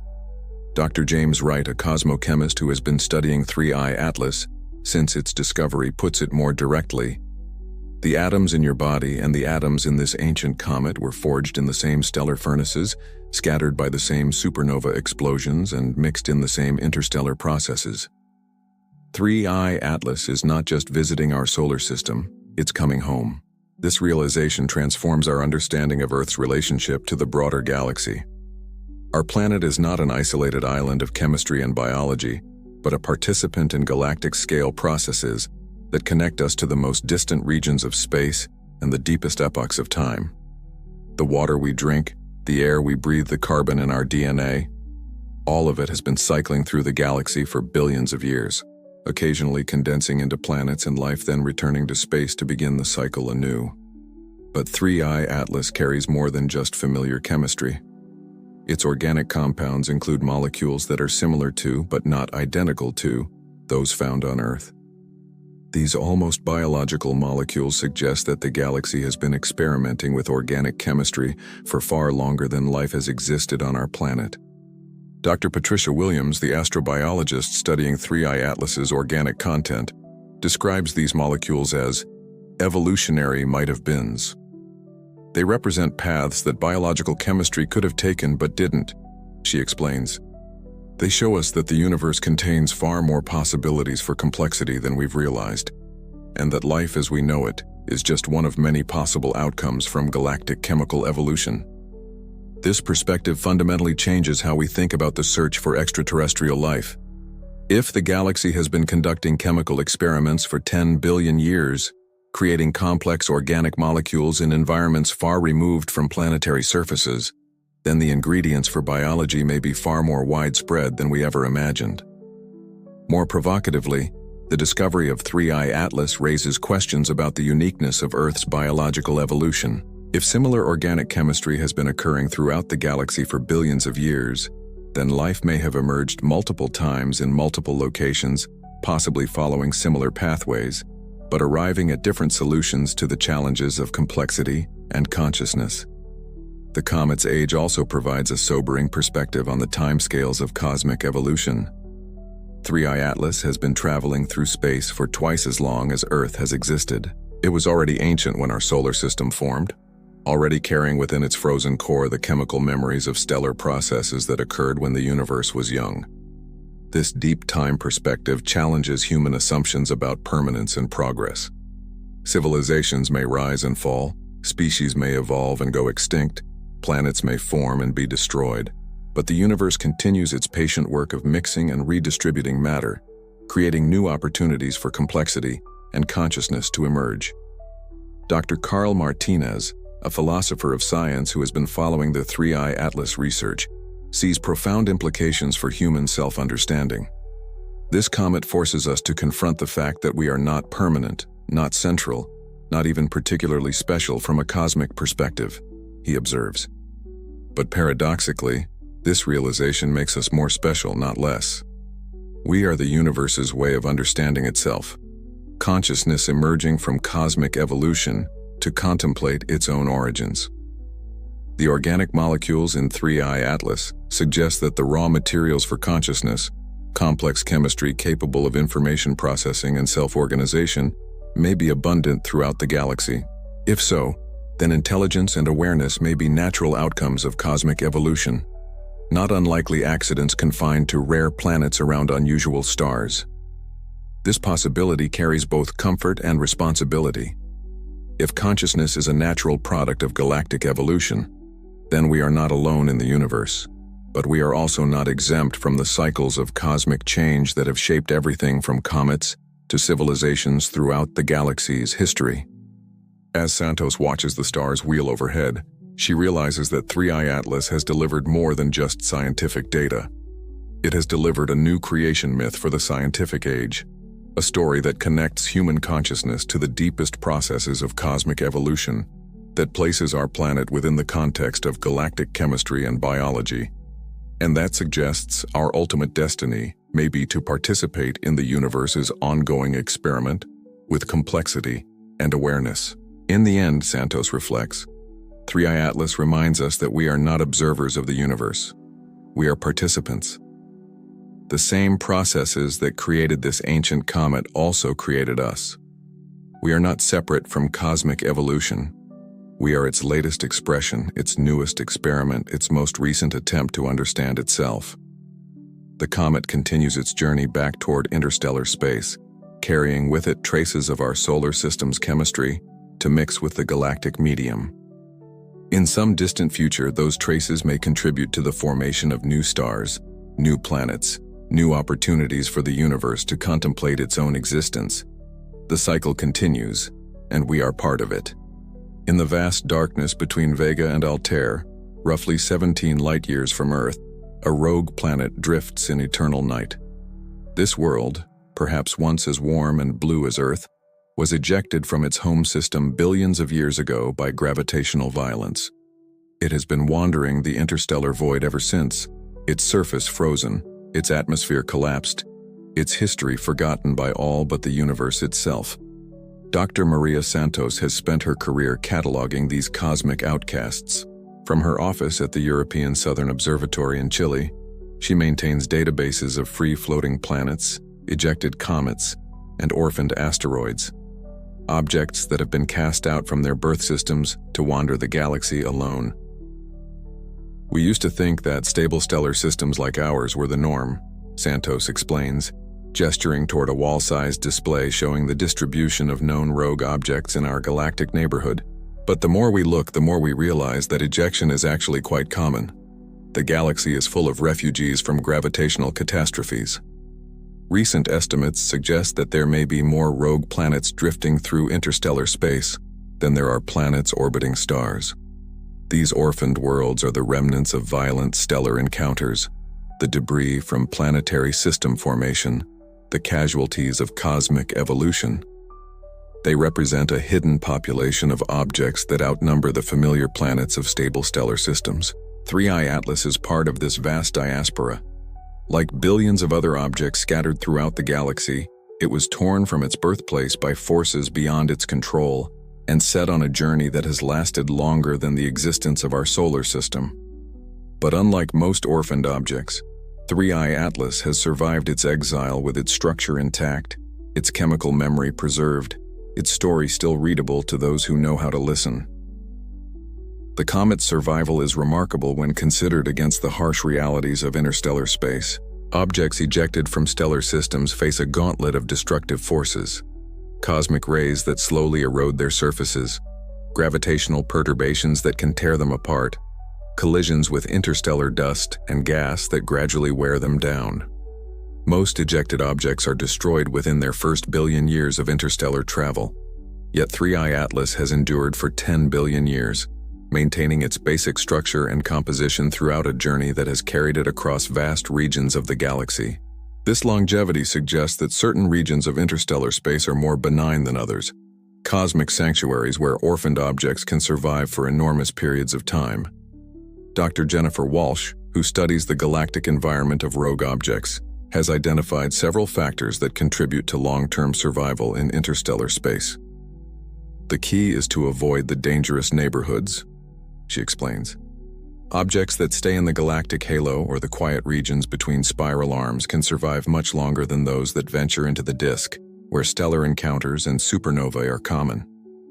3i Atlas appears to have spent most of its exile in just such a quiet region, the boundary zone between the galaxy's thick and thin disks, where stellar densities are low and catastrophic events are rare. This cosmic countryside provided the stable environment necessary for the comet's long-term preservation. But survival in interstellar space requires more than just avoiding dangerous neighborhoods. Objects must also be large enough to retain their structural integrity against the slow erosion of cosmic rays and micrometeorite impacts. They must be dense enough to avoid being disrupted by tidal forces during close encounters with stars or molecular clouds. and they must be chemically stable enough to resist decomposition over billion-year timescales. 3I Atlas meets all these criteria. Its size, nearly 2 kilometers across, provides sufficient mass to maintain gravitational self-binding. Its icy composition creates a natural refrigerator that preserves organic molecules and prevents chemical breakdown. Its dense core provides structural stability against external forces. These characteristics suggest that 3I Atlas may be representative of a specific class of interstellar survivors, objects that were ejected with just the right properties to endure the long journey between stars. If so, then the galaxy may contain millions of similar objects, ancient wanderers carrying chemical memories from the early epochs of cosmic evolution. The discovery of this hidden population has profound implications for our understanding of galactic ecology. Interstellar space, once thought to be nearly empty, now appears to be teeming with orphaned objects that serve as vectors for chemical and possibly biological exchange between stellar systems. Dr. Alan Stern, who has studied both Pluto and interstellar objects, describes this realization as the greatest shift in astronomical perspective since the discovery that the universe is expanding. He notes that we're not just finding a few odd visitors from other star systems. We're discovering that interstellar space contains an entire ecosystem of objects that connect every stellar system in the galaxy. This connectivity has implications that extend far beyond astronomy. If organic compounds and complex chemistry can survive for billions of years in interstellar objects like 3I Atlas, then the ingredients for life may be continuously circulating throughout the galaxy. Planets may not be isolated experiments in biological evolution, but participants in a galactic-scale process of chemical and biological exchange. The concept of galactic panspermia, the spread of life between star systems, takes on new credibility when viewed in this context. Objects like 3I Atlas could serve as arc ships, carrying the molecular seeds of life from one stellar system to another across enormous distances and spans of time. But the Galaxy of Orphans also tells a darker story about the violence and instability that characterizes cosmic evolution. Every rogue planet, every ejected comet, every orphaned asteroid represents a catastrophe, a planetary system disrupted, a world cast into eternal darkness, a biological experiment terminated before it could reach fruition. 3I Atlas carries within its frozen structure the memory of such a catastrophe. Its ejection from its birth system was likely a violent event, perhaps a stellar encounter, perhaps a supernova explosion, perhaps the death throes of its parent star. The comet's survival is testimony to the resilience of matter, but also a reminder of the fragility of organized systems in a universe governed by chaos and chance. As Santos contemplates the implications of her research, she often thinks about the countless worlds that didn't survive their ejection from stellar systems. Planets that were torn apart by tidal forces, comets that were shattered by cosmic collisions, entire ecosystems that were snuffed out by gravitational violence. For every survivor like 3I Atlas, there are probably thousands of objects that didn't make it. She reflects. The galaxy is not just full of orphans, it's full of ghosts, the remnants of worlds and ecosystems that were destroyed by cosmic forces beyond their control. Yet the survivors carry forward the memory of what was lost. In their chemical compositions, their isotopic ratios, their preserved organic molecules. They maintain records of vanished worlds and extinct possibilities. They are the galaxy's historians, wandering librarians carrying knowledge from destroyed civilizations across the vast expanses of space and time. 3I Atlas, racing back toward the interstellar void, joins this cosmic diaspora as both survivor and messenger. It carries with it the memory of its ancient origins and the fresh chemical signatures of its encounter with our solar system. Somewhere in the distant future, it may deliver this mixed heritage to another stellar system, another world, another civilization ready to read the stories written in ice and stone. The galaxy remembers through its orphans, and the orphans remember through their endless wandering. In this vast network of exiled objects, every catastrophe becomes an opportunity for preservation. Every destruction becomes a chance for renewal. Every ending becomes a new beginning in the eternal cycle of cosmic evolution.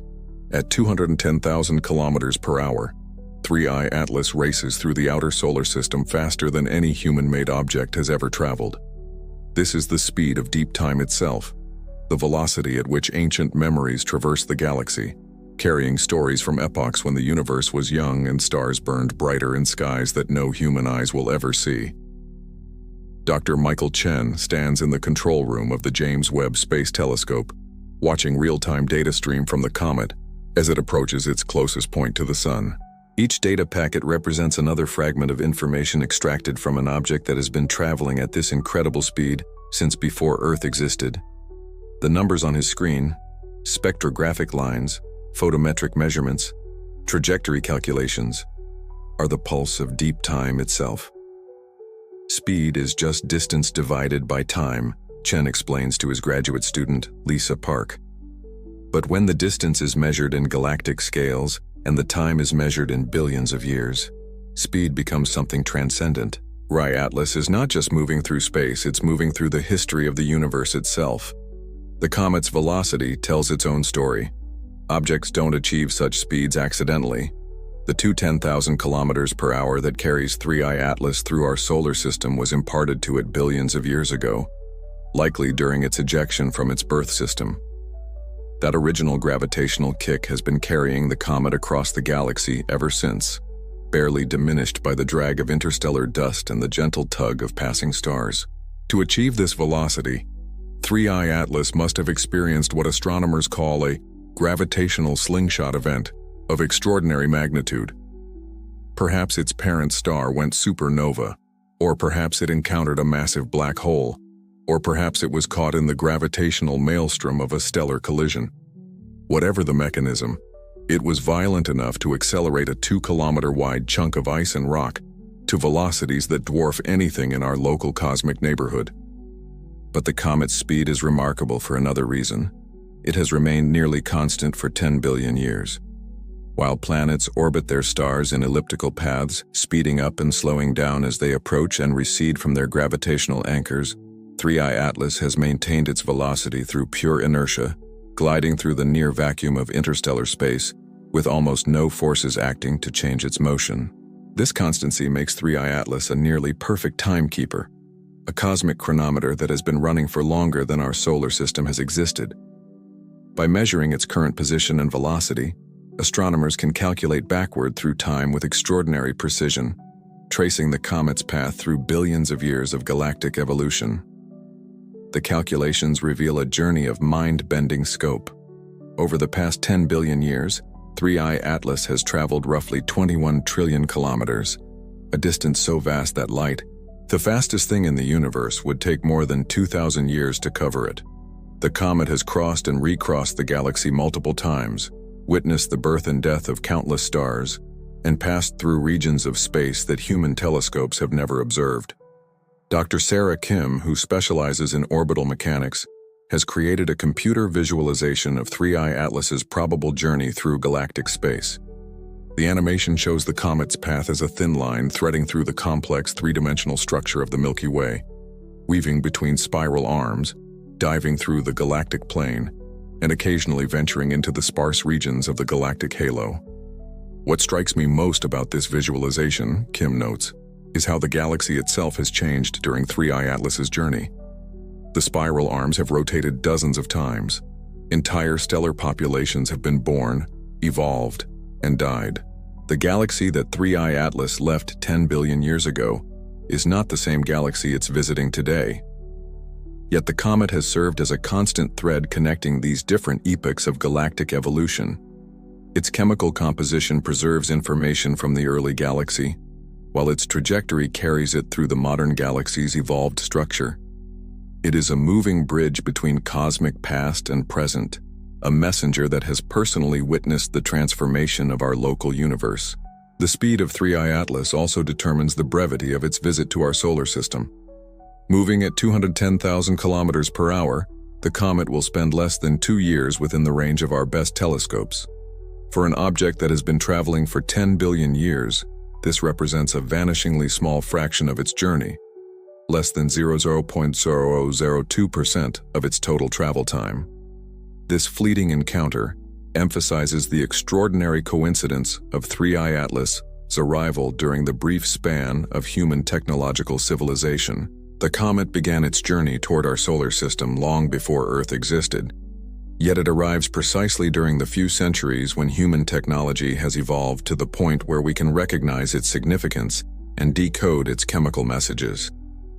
Chen often contemplates this timing during his observation shifts. If 3I Atlas had arrived 1,000 years earlier, it would have been invisible to human observation, he reflects. If it arrives 1,000 years later, we might have evolved beyond the need for such crude telescopic observation. But it's here now, during this narrow window, when we are advanced enough to detect it but primitive enough to be amazed by it. The comet's speed also carries philosophical implications about the nature of memory and information. At 210,000 kilometers per hour, 3I Atlas is not just carrying chemical information, it's carrying temporal information, serving as a physical link between different eras of cosmic history. Its very motion through space is a form of time travel, connecting the ancient past with the eternal present. As the comet approaches its closest point to the Sun, its speed reaches maximum as it falls deeper into our star's gravitational well. For a brief period, 3I Atlas moves faster than it has at any point during its 10 billion-year journey, its ancient ice beginning to sublimate in the growing warmth of solar radiation. But this acceleration is temporary. As 3I Atlas rounds the Sun and begins its journey back toward interstellar space, it will gradually slow down, settling back into the stately velocity that has carried it across the galaxy for eons. By the time it crosses Neptune's orbit on its outbound journey, it will once again be moving at the speed of cosmic memory. Fast enough to traverse galactic distances, slow enough to preserve the ancient information locked within its frozen core. Park watches the comet's trajectory trace across her computer screen, a hyperbolic curve that carries 3I Atlas past the Sun and back toward the stars. "Where do you think it's going next?" she asks Chen. Chen considers the question, studying the comet's calculated trajectory as it heads back toward interstellar space. Based on its current velocity and direction, 3I Atlas will probably spend the next few million years crossing the outer regions of the galaxy, possibly entering the galactic halo, he responds. After that, who knows? It might encounter another star system, or it might continue wandering between the stars for billions more years. The uncertainty is part of the comet's appeal. Unlike planets trapped in predictable orbits, 3I Atlas follows a trajectory that carries it toward unknown destinations and unpredictable encounters. Its future is as mysterious as its past, its journey as open-ended as the universe itself. At the speed of memory, carrying stories from the galaxy's youth toward futures we cannot imagine, 3I Atlas continues its eternal voyage through space and time. It reminds us that the universe is not static, but dynamic, not predictable, but full of surprises, not finite but infinite in its capacity to generate wonder and meaning, from the simple act of matter moving through the darkness at impossible speeds. In the pre-dawn hours at the Catalina Sky Survey in Arizona, Dr. Robert McNeil adjusts the focus on the 0.7-meter telescope and begins another systematic scan of the northern sky. This is routine work, photographing the same patches of sky night after night, looking for objects that move against the background of stars. Most of what he finds are asteroids and comets from our own solar system, mundane chunks of rock and ice that pose no threat to Earth and hold no particular scientific interest. But since the discovery of 3I Atlas, McNeil has been looking at his data with new eyes.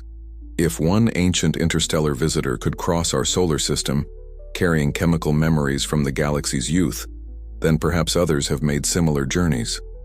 Perhaps our encounter with 3I Atlas is not a once-in-a-civilization event, but part of a larger pattern of visitation that has been ongoing for billions of years. The statistics are actually quite suggestive, McNeil explains, reviewing detection algorithms that have been refined since Oumuamua's discovery in 2017. If we assume that 3I Atlas represents a typical interstellar visitor, then similar objects should be crossing the solar system every few decades. The problem is that most of them are too faint to detect with current technology.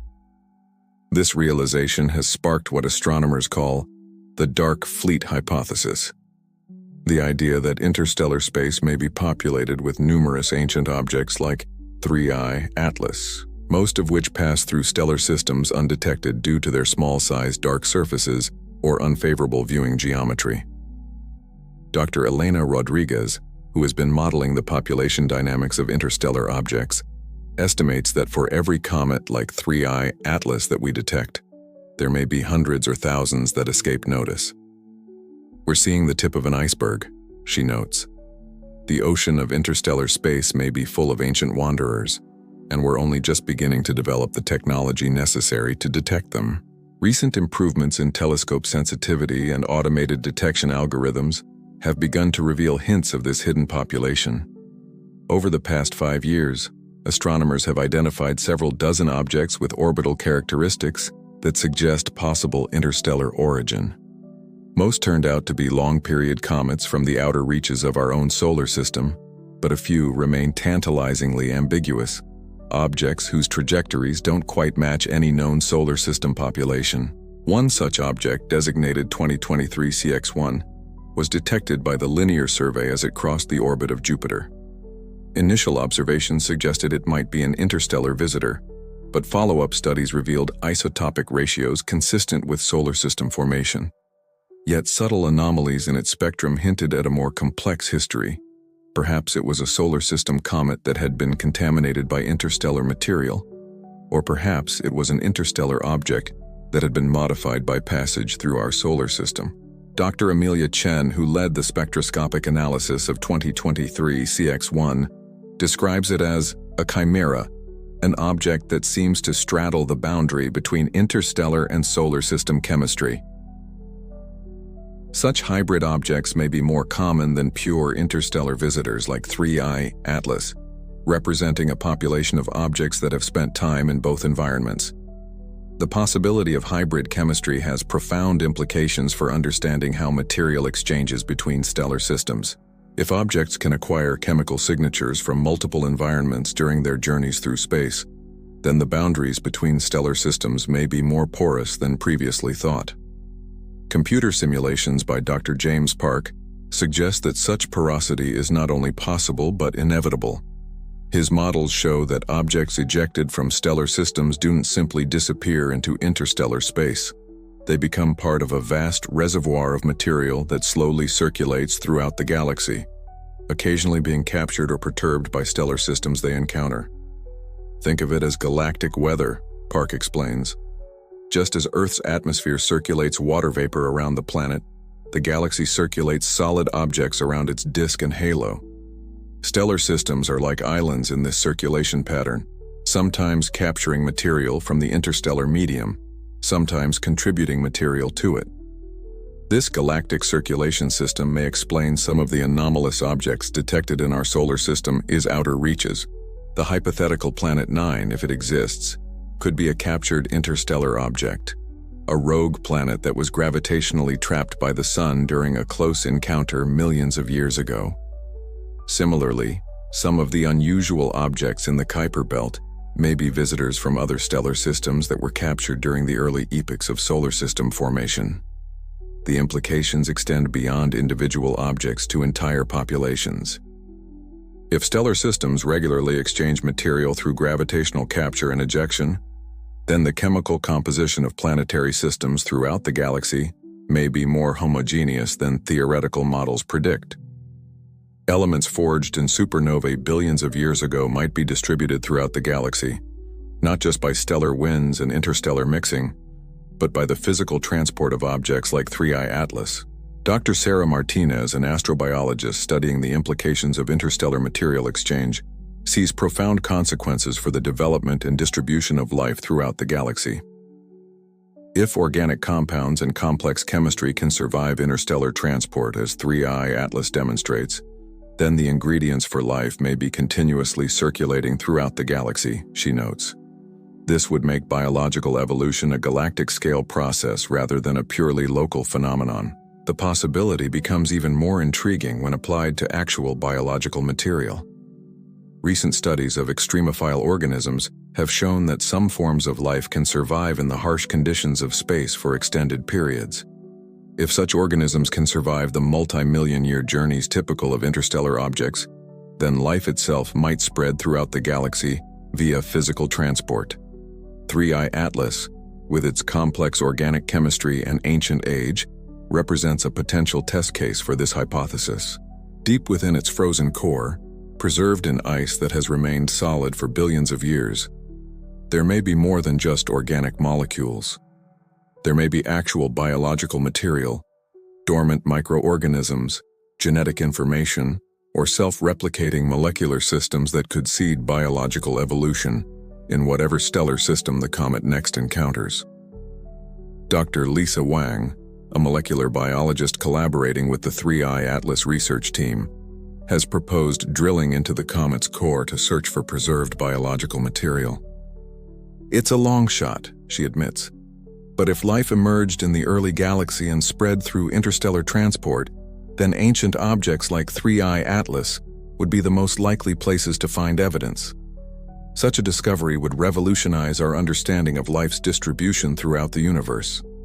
Instead of being a rare accident confined to unusual planets around exceptional stars, life might be a common feature of galactic evolution, a natural consequence of the chemical and physical processes that have been operating throughout cosmic history. As McNeil continues his systematic survey of the night sky, searching for the next interstellar visitor, he often contemplates the broader implications of what he might find.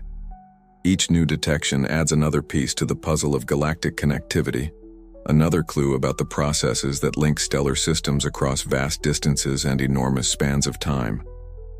We're not just looking for comets and asteroids, he reflects during a break in his observations. We're looking for evidence of a galactic ecosystem, a vast network of material exchange that connects every star system in the galaxy. 3I Atlas may not be alone, it may be part of a cosmic community that we're only just beginning to discover. The search continues night after night, as telescopes around the world scan the sky for the faint signatures of ancient wanderers. Each detection brings us closer to understanding our place in a universe that may be far more connected, far more alive, and far more ancient than we ever dared imagine.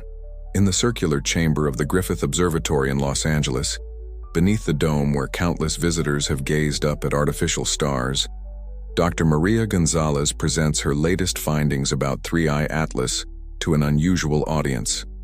The room contains not just astronomers and planetary scientists, but also anthropologists, mythologists, and indigenous knowledge keepers, scholars who study how different cultures have understood and interpreted cosmic phenomena throughout human history. What strikes me most about 3I Atlas, Gonzalez begins, gesturing toward a holographic display showing the comet's trajectory through the galaxy, is how perfectly it fulfills the archetypal role of the cosmic messenger that appears in mythologies around the world. Here is an object that literally carries information from distant realms, arrives at a time of significance, and delivers knowledge that transforms our understanding of existence itself. Dr. Robert Bly, a comparative mythologist from UC Berkeley, nods in recognition. The theme is universal, he explains. Whether it's Prometheus bringing fire from the gods, Raven stealing light from the sky world, or Quetzalcoatl descending from the heavens with knowledge, human cultures have always understood that transformative wisdom comes from beyond the familiar world. 3I Atlas is the scientific fulfillment of this mythic pattern. The parallel is not merely metaphorical. 3I Atlas has indeed brought fire, the isotopic signatures of ancient stellar explosions preserved in its ice. It has brought light, information that illuminates the history of galactic evolution, and it has brought knowledge that transforms our understanding of our place in the cosmic order, just as mythological messengers transformed the consciousness of the cultures that received them. Dr. Annette Lee, the Lakota astronomer who serves as director of the Native Skywatchers Initiative, sees even deeper connections between 3I Atlas and indigenous star knowledge.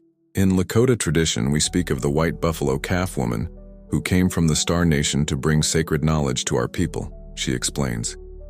She arrived at a time when the people needed guidance, delivered teachings that changed how we understood our relationship with the cosmos, then returned to the stars. 3I Atlas follows the same pattern: arrival, revelation, departure. The timing of 3I Atlas's appearance has struck many observers as synchronistic, The comet arrives during a period of unprecedented human technological development, when our species has finally evolved the ability to decode its chemical messages and understand its cosmic significance. It comes at a moment when humanity is beginning to contemplate its future as a spacefaring civilization, when questions about our cosmic origins and destiny have become matters of practical as well as philosophical importance. Dr. Sarah Kim, a Jungian analyst who studies the psychological dimensions of scientific discovery, describes this timing as an example of what Carl Jung called synchronicity, meaningful coincidences that suggest deeper patterns of connection between consciousness and cosmos. 3I Atlas appears precisely when humanity is ready to receive its message, she observes. Not earlier, when we lacked the technology to detect it, and not later, when its revelations might be less significant to our understanding. The comet's chemical composition adds another layer to the mythic parallel. Ancient messenger figures typically brought gifts that were both material and spiritual, objects of power that carried symbolic as well as practical significance. 3I Atlas brings organic molecules that may have seeded life throughout the galaxy, isotopic ratios that reveal the nuclear alchemy of dead stars, and crystalline structures that preserve information about conditions in the early universe. These are the cosmic equivalent of mythological treasures: the golden fleece, the Holy Grail, the philosopher's stone, objects that contain the power to transform not just individual understanding, but the consciousness of entire civilizations. Dr. Joseph Campbell, Jr., grandson of the famous mythologist and a scholar of contemporary mythology, sees 3I Atlas as a manifestation of what his grandfather called the hero's journey on a cosmic scale. The comet begins in the supernatural world of the galactic edge, crosses the threshold into our solar system, undergoes trials during its passage past the sun, and returns to the supernatural world carrying new wisdom, chemical signatures from our stellar neighborhood that it will carry back to interstellar space. But the mythic dimensions of 3I Atlas extend beyond individual archetypes to encompass larger themes of cosmic evolution and consciousness. The comet's 10 billion-year journey can be read as a meditation on time, memory, and the persistence of information across cosmic scales.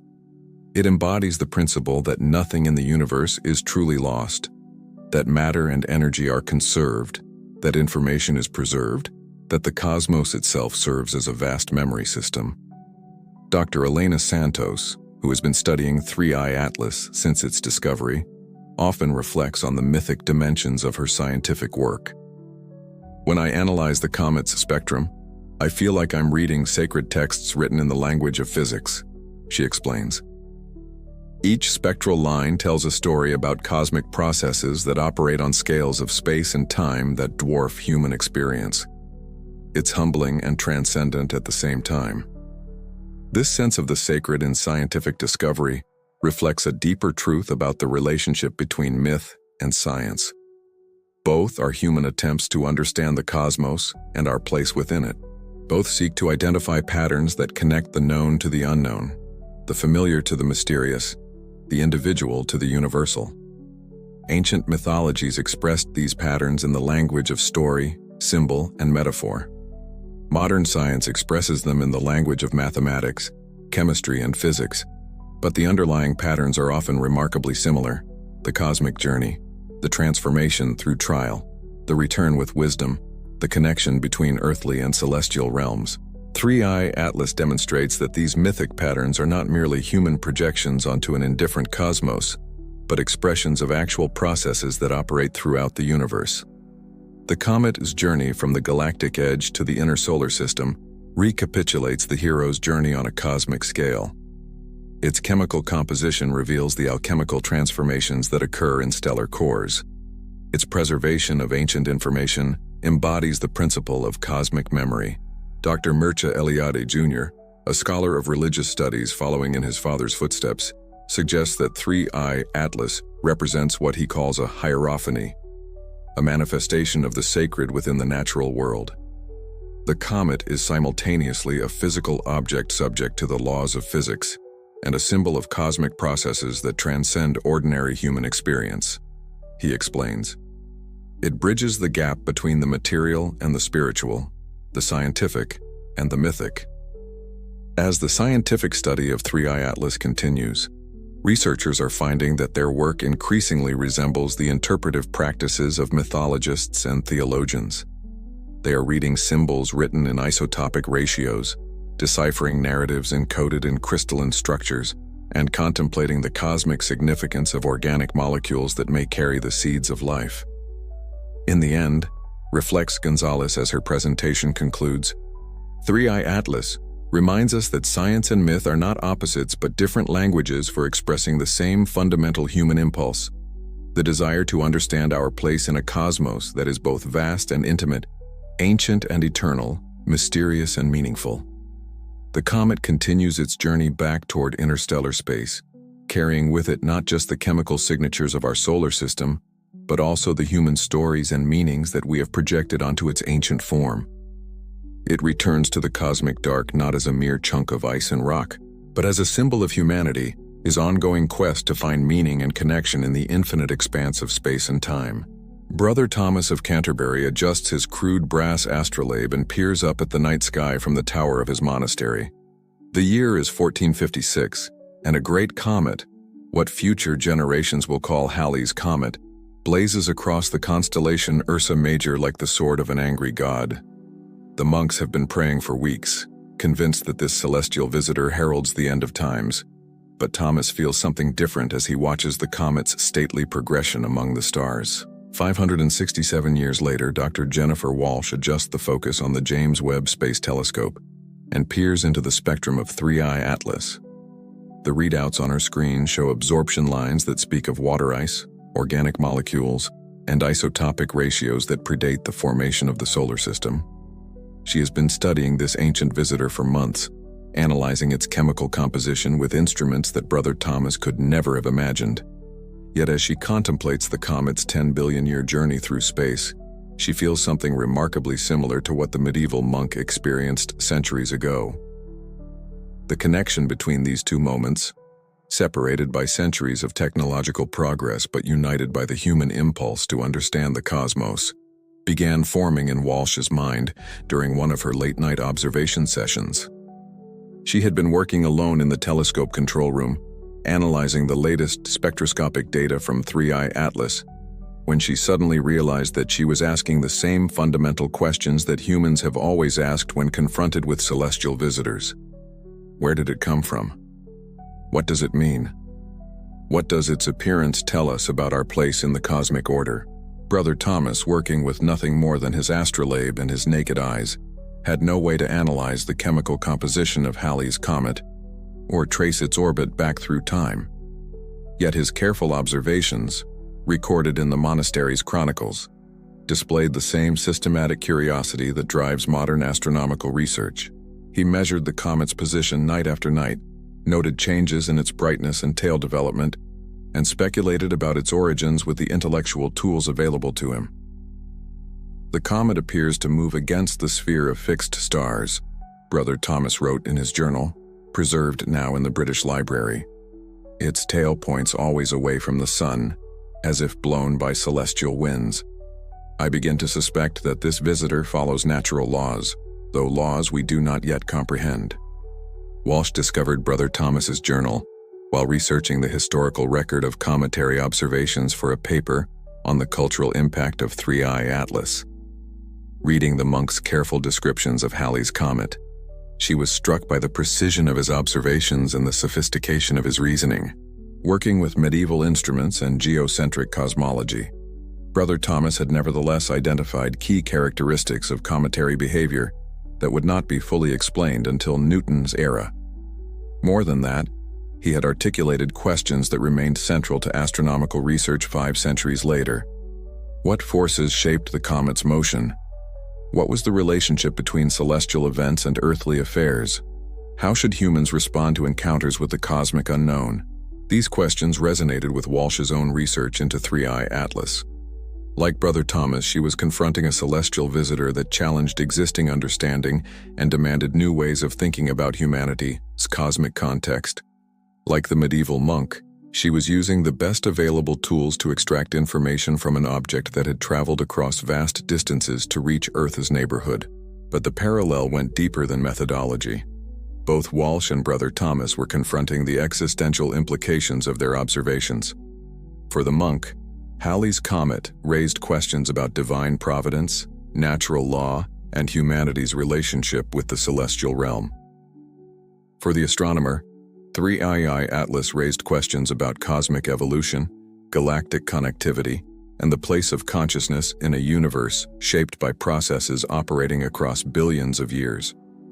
In studying this ancient comet, Walsh wrote in her research journal, unconsciously echoing Brother Thomas's medieval prose, "I feel as though I am reading a message written in the language of physics by forces beyond human comprehension.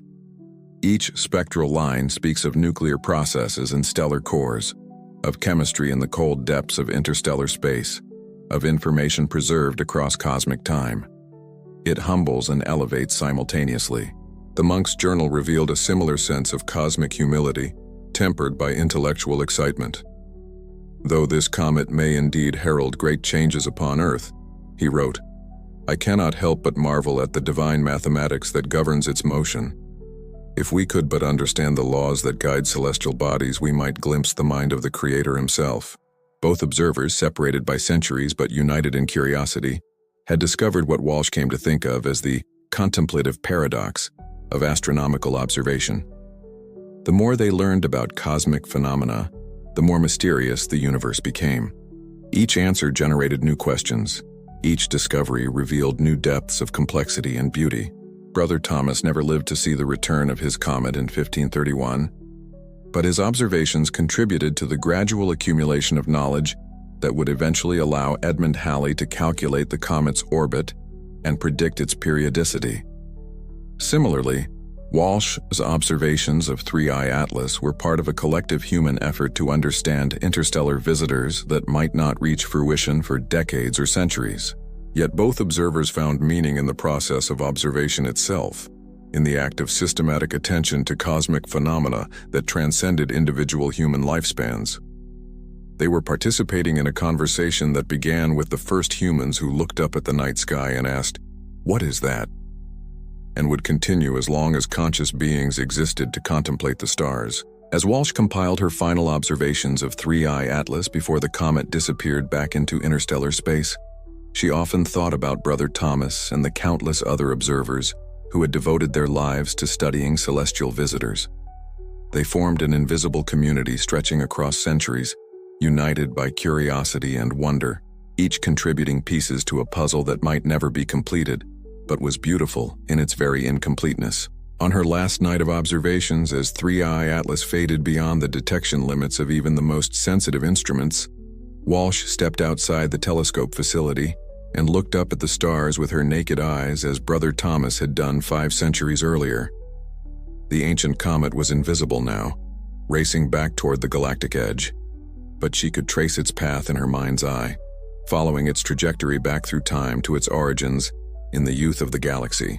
2 observers, 2 instruments, 2 eras of human understanding, but the same sky, the same cosmos, the same eternal questions that connect all seekers across the centuries. The universe continues its patient instruction of any consciousness willing to pay attention, and the conversation between humans and cosmos continues, one careful observation at a time. At the edge of everything familiar, where the Milky Way's bright spiral arms fade into the ancient darkness of the galactic halo, space takes on qualities that challenge human imagination. Here in the forgotten frontier that birthed 3I Atlas 10 billion years ago, distances between stars stretch across hundreds of light years, stellar densities drop to nearly zero, and time itself seems to move differently than in the crowded neighborhoods of the inner galaxy. Dr. Rebecca Chen has made her career mapping this cosmic wilderness. From her office at the Caltech campus, surrounded by visualizations of the galaxy's outermost regions, she studies what she calls the deep country, territories so remote and sparsely populated that they remain largely unknown to human science, yet which may hold the keys to understanding how galaxies form, evolve, and eventually die. Imagine trying to understand a vast city by studying only its downtown core, Chen explains, gesturing toward a three-dimensional map of the Milky Way that fills one wall of her office. You'd learn about the bright lights, the busy streets, the dense populations, but you'd miss the quiet suburbs, the rural outskirts, the forgotten neighborhoods where a different kind of life unfolds. The galactic frontier is our cosmic countryside, and we've barely begun to explore it. This is the region where 3I Atlas spent most of its 10 billion-year existence, not in the familiar spiral arms where Earth resides, but in the sparse borderlands where ancient stars maintain lonely vigils, and the normal rules of stellar interaction give way to more exotic processes. The chemistry of the frontier reflects its primordial origins. Stars in this region formed from gas that had been enriched by only the earliest generations of massive stellar explosions. Their spectra show abundance patterns that speak of nucleosynthesis in environments that no longer exist anywhere in the galaxy. Stellar furnaces that operated under conditions of temperature, density, and composition that characterized the universe's youth. Dr. Ana Rodriguez, who studies the chemical evolution of galactic populations, describes frontier stars as living fossils of cosmic evolution. She notes that, when we analyze the spectrum of a halo star, we're literally seeing the products of nuclear reactions that occurred when the universe was less than a quarter of its current age. These stars are time machines, preserving information about cosmic conditions that existed billions of years before Earth formed. But the frontier contains more than just ancient stars. Recent observations have revealed vast structures of dark matter that create complex gravitational environments throughout the galactic outskirts. These dark matter substructures, invisible to electromagnetic radiation but detectable through their gravitational influence, may have played crucial roles in shaping the evolution of objects like 3I Atlas. Computer simulations by Dr. Michael Park suggest that dark matter concentrations in the frontier regions create what he calls gravitational gardens, environments where the gentle, persistent influence of dark matter can nurture the formation and preservation of complex chemistry over billion-year timescales. In the dense environments of the inner galaxy, chemistry is driven by violent processes, stellar explosions, shock waves, high-energy radiation, Park explains. But in the frontier regions, chemistry can evolve slowly and systematically under the patient influence of dark matter gravitational fields. It's like the difference between a storm and a gentle rain. Both can be creative, but in very different ways. This perspective suggests that the frontier regions may have served as cosmic laboratories, where the universe first experimented with the complex chemistry that would eventually give rise to life. The organic molecules detected in 3I Atlas's spectrum may be products of chemical evolution that occurred in these quiet gravitational gardens, processes that operated on timescales and spatial scales that dwarf anything in planetary environments. The implications extend beyond individual objects to entire populations. If the frontier regions have been generating complex chemistry for billions of years, then they may represent a vast reservoir of organic material that occasionally gets delivered to intergalactic regions through objects like 3I Atlas. Dr. Sarah Kim, an astrobiologist studying the implications of frontier chemistry, sees profound consequences for understanding the distribution of life throughout the galaxy. We've always assumed that complex chemistry and biology are primarily planetary phenomena, she notes. But if the galactic frontier has been conducting chemical experiments for 10 billion years, then the ingredients for life may be far more widespread than we've imagined. This realization has led to the concept of galactic panspermia, the idea that life's basic ingredients, or even life itself, may spread throughout galaxies through the transport of frontier-generated organic material. Objects like 3I Atlas could serve as delivery vehicles, carrying chemical complexity from the frontier regions to intergalactic environments where it can contribute to planetary formation and biological evolution. But the frontier also represents something more abstract yet equally important, a cosmic perspective that challenges human assumptions about time, space, and significance. In the frontier regions, processes unfold over billion-year timescales. Individual events may be separated by millions of years. Change occurs so slowly that it becomes almost geological in its pace. Yet this apparent emptiness and slowness may be deceptive, Recent observations have revealed that the frontier regions are crossed by streams of matter and energy that connect the galaxy to even larger cosmic structures. Dark matter filaments extend from the galactic halo toward other galaxies, creating a vast cosmic web that facilitates exchange between galactic systems. Chen's research has identified several such streams passing through the frontier regions. The galaxy doesn't exist in isolation, she explains. It's connected to a vast network of dark matter structures that extend across hundreds of millions of light-years. The frontier regions are where these connections are most apparent, where local galactic processes give way to truly cosmic phenomena. 3I Atlas may have followed one of these cosmic streams during its journey from the frontier to the inner galaxy.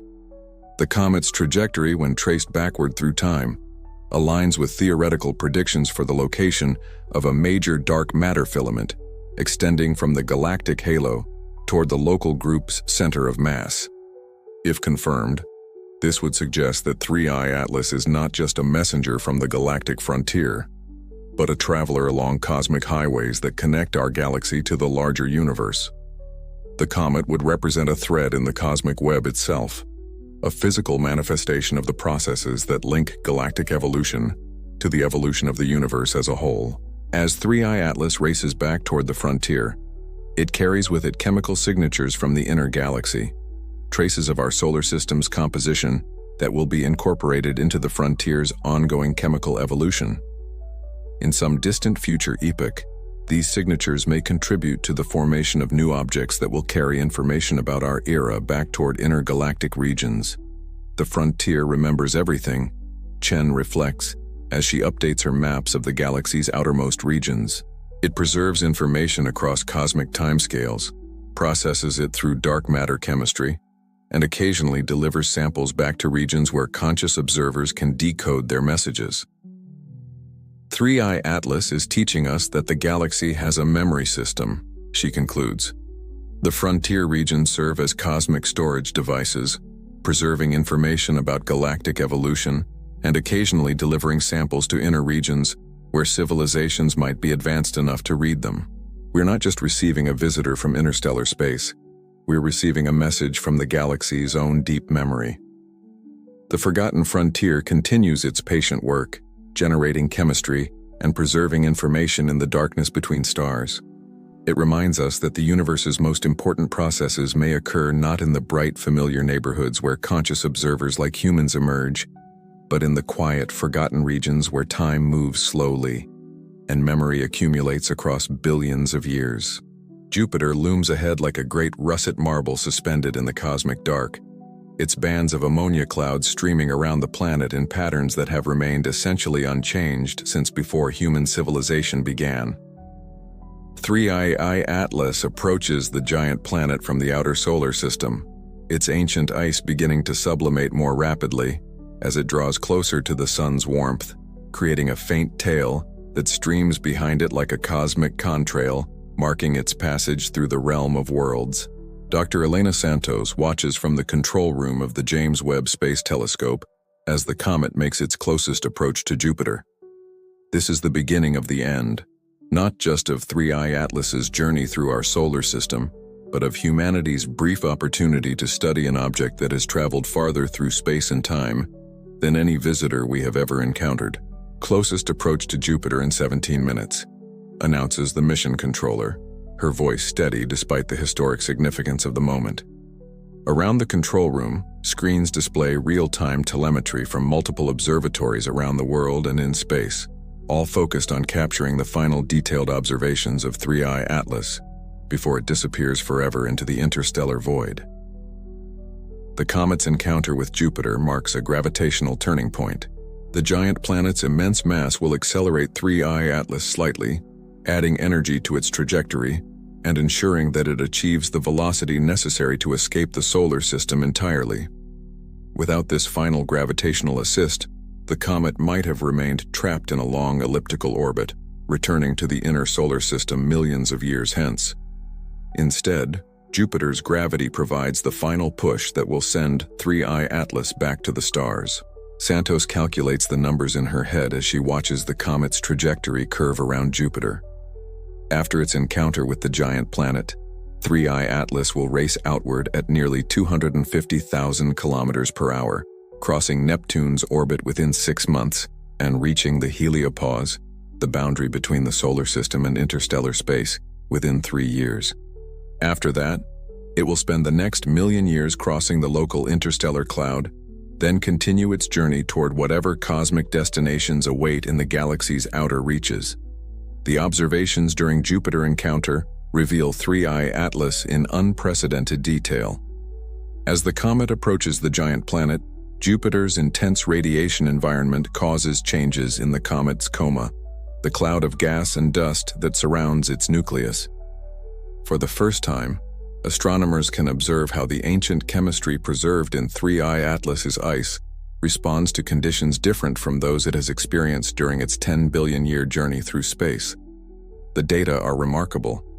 Spectrographic analysis shows that 3I Atlas is outgassing molecules that have been locked in its ice since before the solar system formed. Complex organic compounds, noble gases with exotic isotopic ratios, and crystalline structures that formed under pressure and temperature conditions that exist nowhere in the modern solar system. All are being released into space as the comet's ice sublimes in Jupiter's radiation field. We're watching the galaxy's memory being written into the local interstellar medium, Santos observes as she studies the spectroscopic data flowing across her screen. 3I Atlas is leaving behind a chemical signature that will mix with the local interstellar cloud and potentially influence the formation of future stellar systems. This realization adds poignancy to the comet's departure. 3I Atlas is not just leaving our solar system, it is leaving behind traces of its ancient chemistry that will become part of our local cosmic environment. Billions of years from now, when our sun exhausts its nuclear fuel and evolves into a red giant, some of the heavy elements it expels into space will carry isotopic signatures that originated in 3I Atlas's ancient ice. The gravitational mechanics of Jupiter encounter are precisely predictable, but they carry emotional weight that pure physics cannot capture. As 3I Atlas swings around the giant planet, it is being flung back toward the cosmic dark from which it emerged.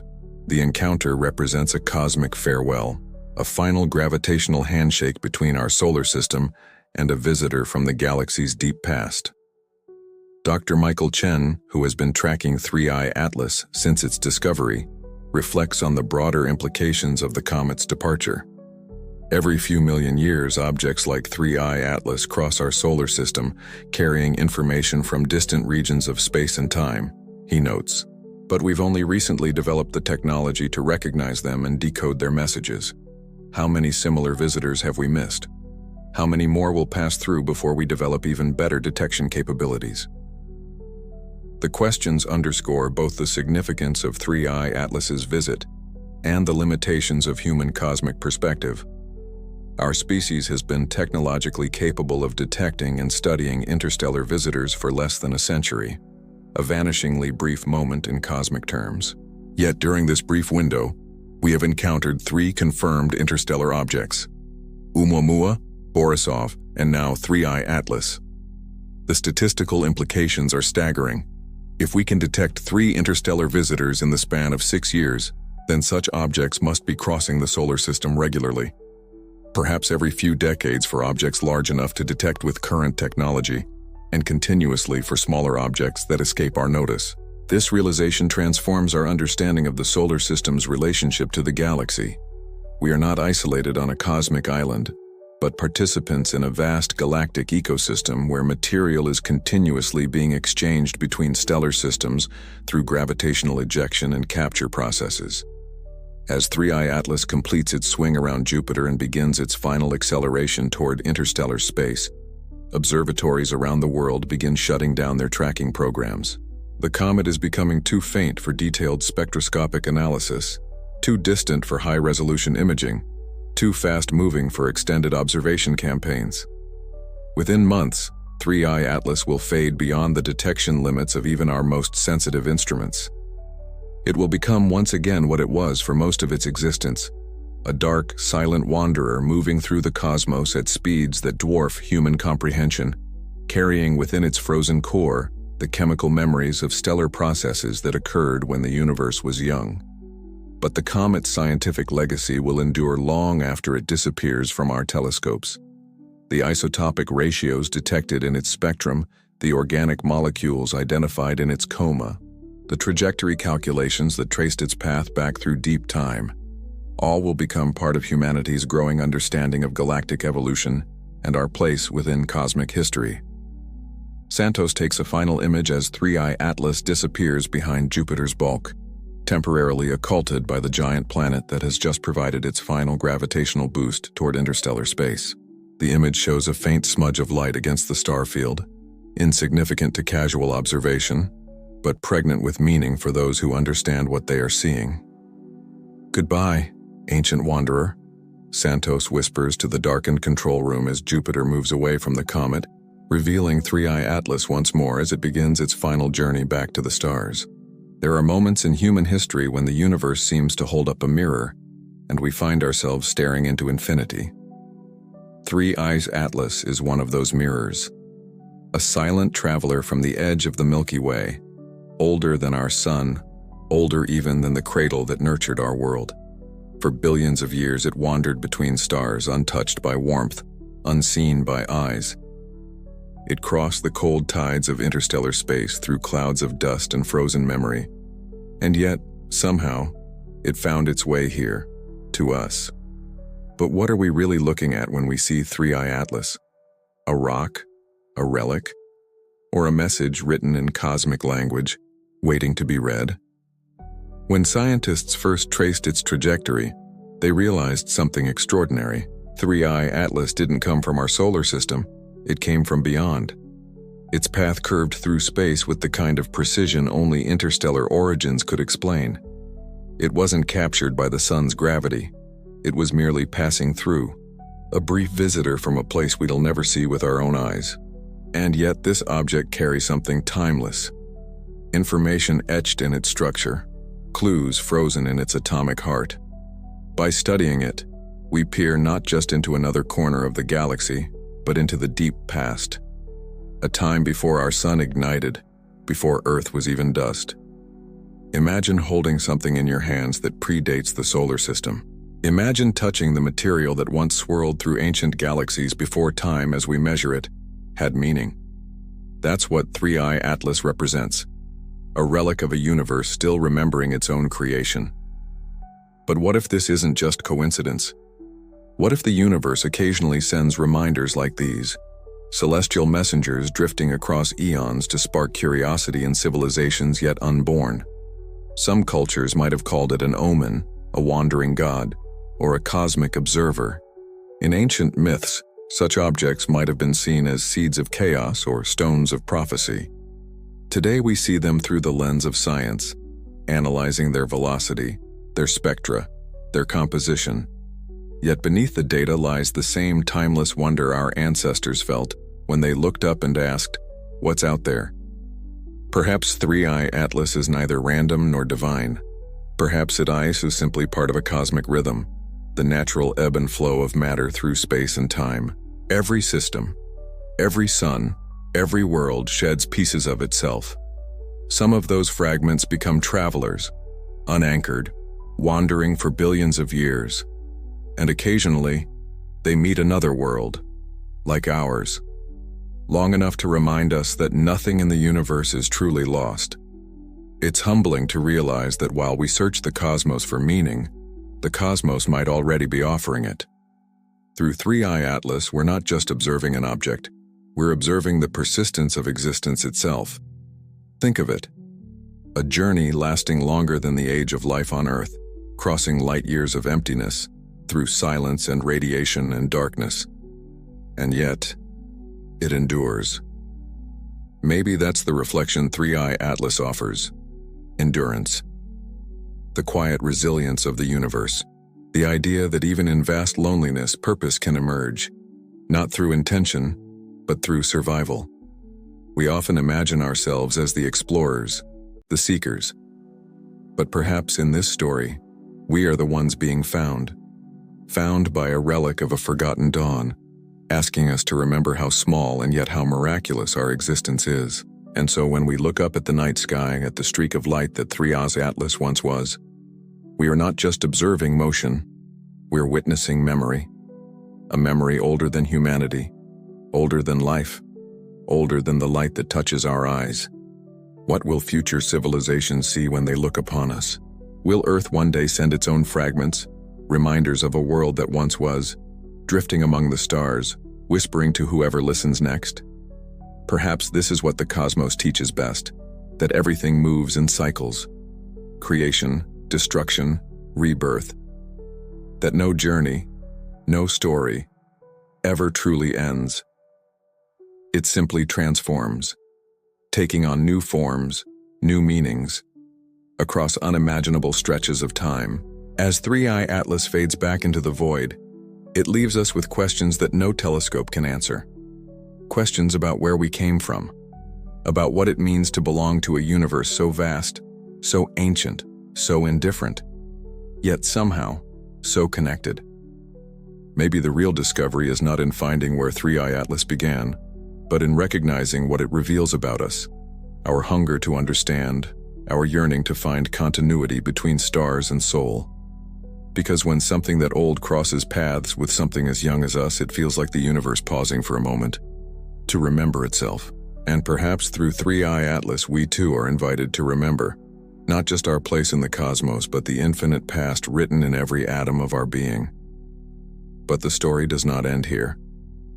Because even when objects like 3i Atlas vanish into the night, the universe keeps remembering. In the silence between stars, nothing is ever truly forgotten. Every fragment, every spark, every drifting traveler like 3i Atlas carries a memory, not in words, not in sound, but in structure. The atoms themselves remember. They remember the birth of stars, the heat of collisions, the slow cooling of time. When we look at 3i Atlas, we are not just seeing an object from space. We are witnessing the universe remembering itself. The dust it's made of once danced in a stellar nursery, perhaps around a long dead sun. The metals inside it may have been forged in a supernova, a final violent breath of a star that gave everything it had. And from that death came this traveler, a messenger of memory. It drifts through the galactic night, untouched by the chaos of worlds. Each scratch on its surface, each grain within it, tells a story that no book could ever hold. In this way, the universe is like a vast archive. Every comet, asteroid, and interstellar shard is a record, a library of physics and time. 3i Atlas is just one page, but what a page it is. If the universe were a living being, then these objects might be its dreams, drifting thoughts that refuse to fade. Some become planets, some vanish into stars. Some, like 3i Atlas, wander forever, reminders that memory and motion are inseparable. But why does the universe remember? Why does it cling to every pattern, every echo, every trace of what once was? Perhaps it doesn't. Perhaps we are the ones projecting meaning onto silence. And yet, the evidence is there, in every direction we look. The cosmic microwave background still hums with the first heartbeat of creation. Galaxies spiral with traces of ancient collisions. Even the light from distant quasars carries the fingerprints of time. So maybe memory is not a human trait alone. Maybe it is the fundamental property of existence, the universe's way of ensuring that nothing ever truly disappears. That's why 3i Atlas matters, not because it holds secrets we can decode, but because it shows us that time itself is a keeper. We are all in our own ways made of memories, of stars, of atoms, of moments that refuse to be lost. When you think about it, humanity is a form of cosmic memory too. We are the universe remembering itself, consciously, curiously, through stories, art, and wonder. We look to the stars because we are made from them, and in that search, we close a circle that began long before we existed. So as 3i Atlas drifts back toward the endless dark, perhaps we shouldn't ask where it's going, but what it leaves behind. Not data, not discovery, but a feeling. A reminder that even in the stillness of space, the story continues. The universe is vast, ancient, and silent, but never forgetful. Never. Every photon that escapes, every atom that drifts, every thought we think, all of it becomes part of a larger memory. 3i Atlas will keep moving long after our world is gone, long after our sun fades to black, long after the Milky Way merges with Andromeda. It will still be out there, a fragment of history gliding between the stars, proof that even in a universe destined for entropy, memory persists. Perhaps that's what eternity really means. Not infinite time, but infinite remembrance. And when the last light fades and silence reigns once more, maybe there will still be echoes. Faint, ancient, beautiful. Of all that ever was, because the universe remembers. It always has. And so in this fleeting moment of awareness do we. The story of 3i Atlas is not the story of an object. It's the story of existence itself, traveling endlessly through the darkness, carrying the light of what once was and the promise of what might be. Even as we close our eyes tonight, that ancient traveler keeps moving across the ocean of stars, whispering the oldest truth the cosmos has ever known. Nothing is lost. Everything endures. And the universe remembers.